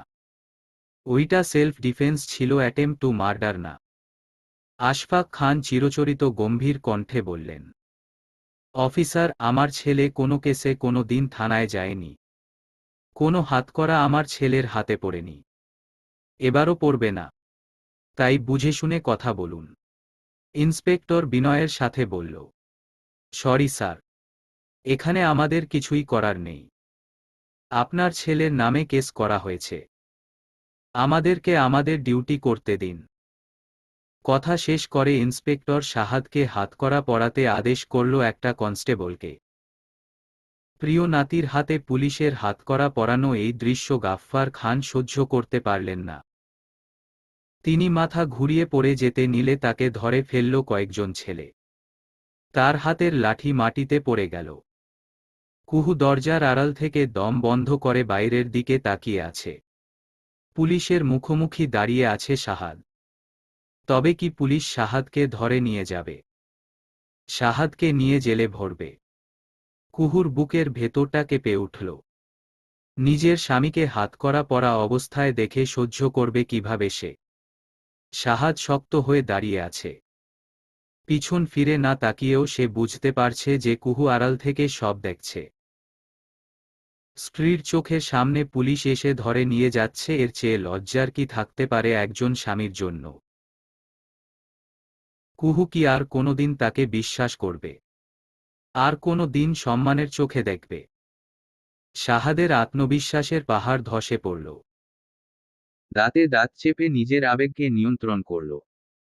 ইন্সপেক্টর এরেস্ট করার অর্ডার করতেই শাহাদের পায়ের নিচের মাটি কেঁপে উঠল। কনস্টেবলটাকে এরেস্ট করার জন্য এগিয়ে আসতে দেখে কুহু দরজা ধরে বসে পড়ল। গাফফার খান টলে উঠলেন। তার হাত থেকে লাঠি পড়ে গেল। দলের কয়েকজন ছেলে তাড়াতাড়ি তাকে ধরল। শাহাদ তার কাছে যেতে চাইলে ইন্সপেক্টর আটকে দিয়ে বলল, নমি শাহাদ, আপনি এখন কোথাও যেতে পারবেন না। আপনাকে আমার সাথে থানায় যেতে হবে। আশফাক খান তাড়াতাড়ি আব্দুল গাফফার খানকে আউটহাউজে পাঠিয়ে দিলেন। প্রিয় দাদাজানের এমন অবস্থা দেখে শাহাদের চোখ ভিজে উঠেছে। আজ তার কাণ্ডজ্ঞানহীনতার জন্য খান পরিবারের এই অবস্থা। আশফাক খান রেগে গিয়ে গর্জন করে উঠলেন, ইন্সপেক্টর, এই মুহূর্তে আমার বাড়ি থেকে বের হয়ে যান। এসব নিয়ে আমার সাথে আপনার আলোচনা হবে। আমার ছেলেকে এসবে টানবেন না। সরি স্যার, আমাদের কাজ শেষ করেই যাব আমরা। এই মুহূর্তে ইন্সপেক্টরের ফোনে একটা কল আসলো। ফোন কানে ধরার কিছুক্ষণ পর তার চেহারা বদলে গেল। নিচু স্বরে তিনি বললেন, আপনি শিওর? ওপাশ থেকে উত্তর শুনে ফোন কেটে দিল ইন্সপেক্টর।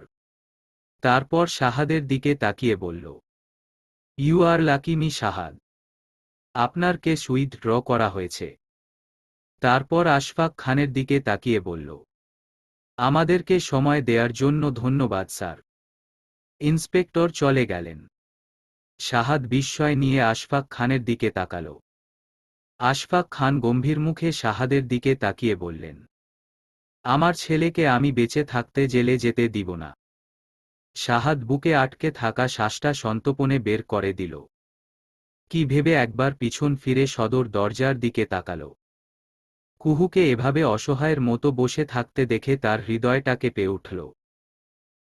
কুহুকে স্বাভাবিক করার জন্য হাসল সে। ইশারায় বুঝালো সব ঠিক আছে। তারপর আশফাক খানের পিছু পিছু আউটহাউজের দিকে চলল। সেখানে গাফফার খানের অবস্থা দেখা প্রয়োজন। শাশুড়িকে ঘরে রেখে রেজিয়া সুলতানা ড্রয়িং রুমে এসে কুহুকে সদর দরজায় মাথা ঠেকিয়ে বসে থাকতে দেখে অবাক হলেন। তিনি ছুটে এসে কুহুর কাছে বসে জিজ্ঞেস করলেন, কি হয়েছে কুহু? রেজিয়ে সুলতানাকে দেখে কুহু মা উচ্চারণ করে হুহু করে কেঁদে উঠল। রেজিয়া সুলতানার কোনো প্রশ্নের উত্তরই সে দিতে পারল না, কেবল কাঁদল। তমাল হাতের রিভলভারটা দিয়ে হানিফের মাথায় একটা গুঁতো দিল। তারপর সরিয়ে নিয়ে চেয়ার টেনে হানিফের সামনে বসল। তার কপালে আর হাতে ব্যান্ডেজ।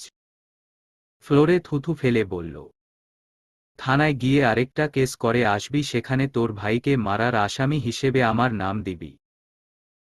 মনে থাকবে। হানিফ রক্ত লাল চোখে তমালের দিকে তাকিয়ে আছে। থানায় কেস করে আসার পথে তমাল তার দলবল নিয়ে হানিফকে তুলে এনেছে। তমাল কোনো উত্তর না পেয়ে রিভলভার দিয়ে হানিফের মাথায় আরেকটা গুঁতো দিয়ে বলল, বল মনে থাকবে কিনা। হানিফ রাগে গজগজ করে বলল, তমাইল্লা কাজটা ভালো করতাছস না। আমার ভাই হাসপাতালে, ওর কিছু হইলে ওই শাহাদ খানরে ছাড়তাম না। ছাড়িস না। ভাই তো তোর ভাইরে জানে মারে নাই, আমি হইলে জানে মাইরা দিতাম। কাল গিয়ে আমার নামে কেস করে আসবি, নয়তো তোর ভাইরে আমি আসলেই জানে মেরে দিব। তমাল রিভলভারটা কোমরে গুজে কাজ চলতে থাকা বিল্ডিংটা থেকে দলবল নিয়ে বের হয়ে আসল। সবাই কমবেশি আহত। সবার শরীরেই ব্যান্ডেজ। তাও এই অবস্থায় তাদেরকে এইসব করতে হয়েছে। আশফাক খানের নির্দেশেই সব করা হচ্ছে। উনি আগেই বুঝতে পেরেছিলেন যে এটা কোনো ষড়যন্ত্র। তাই তমালকে কয়েকটা ছেলে সমেত থানায় নজর রাখতে পাঠিয়ে দিয়েছিলেন। আর থানার ভেতর থেকে শাহাদের নামে কেস হওয়ার খবরটা দিয়েছিল এক কনস্টেবল। তাই ইন্সপেক্টর চলে যাওয়ার পর হানিফ বের হওয়ার সাথে সাথেই তাকে ধরে নিয়ে জোর করে কেস উইথড্র করানো হয়েছে। তমাল গাড়িতে উঠে বসে সিটে গায়ে দিল। ড্রাইভার ছেলেটাকে একটা চায়ের দোকানে গাড়ি থামাতে বলল। আর একটু পরেই হয়তো ওকে জেলে যেতে হবে, তাই আপাতত একটু চা নাস্তা করা যাক। শাহাদ আউটহাউজ থেকে বেরিয়ে যত দ্রুত সম্ভব বাড়িতে এলো। গাফফার খান আগের চেয়ে ভালো আছে। ডক্টরের ট্রিটমেন্ট শেষে একটু পরেই তাকে বাড়িতে নিয়ে আসা হবে। শাহাদ সদর দরজা দিয়ে ঢুকতেই রেজিয়া সুলতানা তার হাত আঁকড়ে ধরল। জিজ্ঞেস করল, বাবা কেমন আছেন? ভালো আছে মা। এই কথা বলেই সে তার মাকে জড়িয়ে ধরল। রেজিয়া সুলতানা ছেলের পিঠে হাত রেখে বললেন, কুহু আমাকে সব বলেছে। রাজনীতির মাঠে এত মাথা গরম করলে হবে? আমি না হয় এসব দেখে অভ্যস্ত, কিন্তু কুহুর কথা ভেবে দেখে। ওর মনের ভিতর কি চলছে? ও তো কখনো এসব দেখেনি। শাহাদ রেজিয়া সুলতানাকে ছেড়ে দিয়ে অপরাধীর ন্যায় মাথা নাড়ল। তারপর তার দাদিজান আর অন্যদের সাথে দেখা করে ঘরে আসল। কুহু বিছানায় পা তুলে হাঁটুতে মুখ গুজে বসে আছে। শাহাদ দরজা লাগিয়ে দিয়ে কুহুর সামনে বিছানায় বসল। কাঁধের দিকে আঙুল তুলে দেখিয়ে বলল, এই দেখো ট্রিটমেন্ট নিয়েছি। ব্যান্ডেজ করে দিয়েছে ওরা। কুহু কিছুক্ষণ শাহাদের দিকে তাকিয়ে রইল। তারপর ঝড়ের বেগে শাহাদের বুকে ঝাঁপিয়ে পড়ল। শাহাদ টাল সামলতে পারল না। কুহুকে নিয়ে সোজা বিছানায় শুয়ে পড়ল। কাঁধের যন্ত্রণা সহ্য করে নিয়ে গভীরভাবে আলিঙ্গন করল কুহুকে। শাহাদ যে কাঁধে আঘাত পেয়েছে সে কাঁধে মুখ গুজেই কুহু কাঁদছে। শাহাদ প্রচণ্ড যন্ত্রণার মাঝেও নিঃশব্দে হাসল। এ কেমন মেয়ে বিয়ে করল সে? স্বামী কোন কাঁধে আঘাত পেয়েছে আবেগের চোটে তাই ভুলে বসে আছে। আনিশা নাকে টিস্যু চেপে ধরে কাঁদছে। রাহাত পায়চারি করছে আর একটু পর পর আনিশার দিকে তাকাচ্ছে। শেষে আর থাকতে না পেরে আনিশার পাশে এসে বসল। বিরক্তি নিয়ে বলল, আমি কতবার জেলে গেলাম, মার খেয়ে হাসপাতালে ভর্তি হলাম। আমার জন্য তো এইভাবে কোনোদিন কাঁদলে না। আর তোমার ভাইয়ের একটু আঁচড় লেগেছে এতেই নাকের পানি চোখের পানি এক হয়ে গেছে। আনিশা শব্দ করে নাক পরিষ্কার করে সর্দি সমেত টিস্যুটা রাহাতের উপর ছুঁড়ে দিল। রাহাত ছিটকে সরে গিয়ে দাঁড়িয়ে পড়ল। আনিশা কান্না ভেজা কণ্ঠে বলল, আমার ভাই কি তোমার মতো গুন্ডা? ও তো দুধের বাচ্চা। আরেকটু হলেই ওকে পুলিশে ধরে নিয়ে যেত। ও জেলে গিয়ে আসামিদের সাথে থাকতে পারত। তোমার দুধের বাচ্চা ভাই দুদিন পর নিজের বাচ্চার দুধ কিনতে কিনতে ফকির হয়ে যাবে। যত্ত সব। আনিশা আবারও একটা টিস্যু নিল। এর মানে আরেক দফা কান্নার প্রস্তুতি। রাহাত আনিশার কাছে এসে বসল। কণ্ঠ নরম করে বলল, কান্নাকাটি করো না। এতই যদি শাহাদের জন্য চিন্তা হয় তাহলে আমরা ওকে গিয়ে দেখে আসবো কেমন? বাপের বাড়ি যাওয়ার কথা আসতেই আনিশার চোখ চকচক করে উঠল। সে হাসিমুখে বলল, সত্যি? মুখ ফসকে এই কথা বলে ফেলে রাহাত পড়ে গেল বিপদে। কদিন পর নির্বাচন, এখন বউকে নিয়ে শ্বশুর বাড়ি বেড়াতে যাওয়া বিলাসিতা। তাও সে এই অবস্থায় আনিশাকে সান্ত্বনা দিয়ে বলল, অবশ্যই সত্যি। এই ঘটনার পর থেকে শাহাদের বাড়ির বাইরে যাওয়া আশফাক খান বন্ধ করে দিল। অ্যাটেম্প টু মার্ডার কেসে তমালকে গ্রেফতার করা হয়েছিল। এরপর আশফাক খান গিয়ে ছাড়িয়ে এনেছে। কেসটা এখনও চলমান কিন্তু তাতে কোনো সমস্যা হচ্ছে না। শাহাদ এখন বাড়িতেই থাকে। দলের কাজকর্ম এখন আউটহাউস থেকে নিয়ন্ত্রণ করছে সে। পার্টি অফিসের ওই ঘটনার পর তারাও থানায় মামলা করেছে। তাই শাহাদ সিদ্ধান্ত নিল এই কটা দিন বাড়িতেই থাকবে, এরপর সুযোগ বুঝে গাঝাড়া দিয়ে বের হওয়া যাবে। শাহাদ বাড়িতে থাকায় সবচেয়ে বেশি খুশি কুহু। সে সারাদিন শাহাদের আশেপাশে ঘুরঘুর করে। শাহাদ স্টাডি রুমে থাকলে সেখানেও বিভিন্ন ছুতো ধরে যায়। মাঝে মাঝে শাহাদ নিজেই এটা দিয়ে যাও ওটা দিয়ে যাও এরকম বিভিন্ন অজুহাতে কুহুকে ডেকে নিয়ে অসভ্য আচরণ করে। কুহু সামনাসামনি রাগ দেখায়, তার কাজ আছে বলে চলে আসতে চায়, কিন্তু মনে মনে সে এইগুলোয় চায়। শাহাদ যখন আউটহাউজের ছাদে বসে ফাইল দেখে কুহু তখন ঘরের বারান্দায় বসে শাহাদকে দেখে। আজ বিকালে কুহু বেশ ফুরফুরা মেজাজে ছাদে আসল। ছাদে এসে রাফা আর রিদিকে মাদুর পেতে খেলতে দেখল। রঙিন কাগজ দিয়ে কিসব করছে। কুহু রেলিংয়ের কাছে গিয়ে দাঁড়াল। এখানে দাঁড়ালে আউটহাউজটা স্পষ্ট দেখা যায়। ওই তো শাহাদ বসে আছে ছাদে। পায়ের উপর পা তুলে ফাইল দেখছে। তার সামনে দাঁড়িয়ে আছে তমাল। আকাশে মেঘ জমেছে, চারদিকে ঝিরিঝিরি বাতাস। বৃষ্টি আসবে বোধহয়। কুহু চোখ বন্ধ করে বাতাসটা নাক দিয়ে টেনে নিল। মিষ্টি বাতাস নাক দিয়ে ঢুকে শরীর মন জুড়িয়ে দিল। কুহু তার ওড়নাটা তুলে ধরে বাতাসে খানিকক্ষণ উড়াল। রাফা রিদি এসে বলল, ভাবিমনি দেখো আমরা ঘুড়ি বানিয়েছি। কুহু দেখল রঙিন কাগজ দিয়ে ওরা খুব সুন্দর একটা ঘুড়ি বানিয়েছে। কুহু বলল, বাহ, খুব সুন্দর। চলো এটা উড়িয়ে দেখি। এখন অনেক বাতাস আছে। রিদি গাল ফুলিয়ে বলল, না ভাবিমনি এটা উড়ে চলে যাবে। আরে না, কিছু হবে না। দাও আমাকে। কুহু ঘুড়িটায় সুতা লাগিয়ে উড়ানোর চেষ্টা করল। কয়েকবারের চেষ্টায় সফল হল। কুহু ঘুড়ি নিয়ে ছাদের এক প্রান্ত থেকে অন্য প্রান্তে দৌড়াতে লাগল।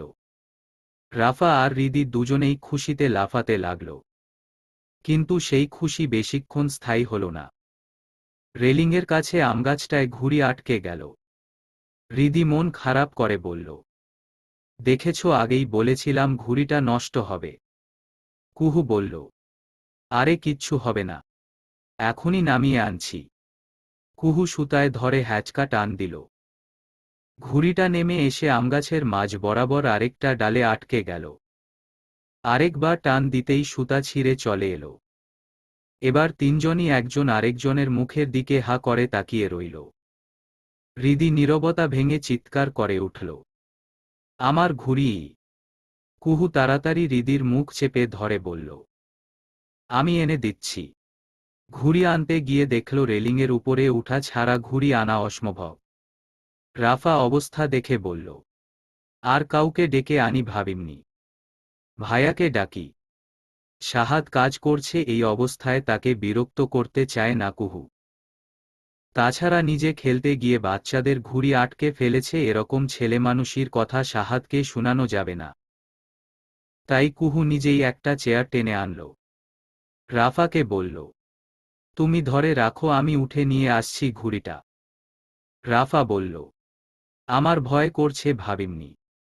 ভয় পেও না, আমার এসব অভ্যাস আছে। রাফা হৃদি দুজনেই শক্ত করে চেয়ারটা ধরল। কুহু টলমল পায়ে চেয়ারে উঠে দাঁড়াল। কিন্তু ঘুড়ির নাগাল পেল না। আরেকটু গেলেই নাগাল পাওয়া যেত। রেলিংটা বেশ উঁচু, তাই সে আমগাছের একটা ডালে ধরে ব্যালেন্স ঠিক রেখে চেয়ার ছেড়ে রেলিংয়ের উপর উঠে দাঁড়াল। রাফা চাপাস্বরে চেঁচিয়ে উঠল, ভাবিমনি কি করছো? নেমে এসো। কিন্তু কুহু এসব শুনল না। উপর থেকে নিচের দিকে তাকিয়ে তার ভয় লাগল। ভয় দূর করতে আমগাছের ডালটা শক্ত করে ধরে ঘুড়ি নামানোতে মনোযোগ দিল।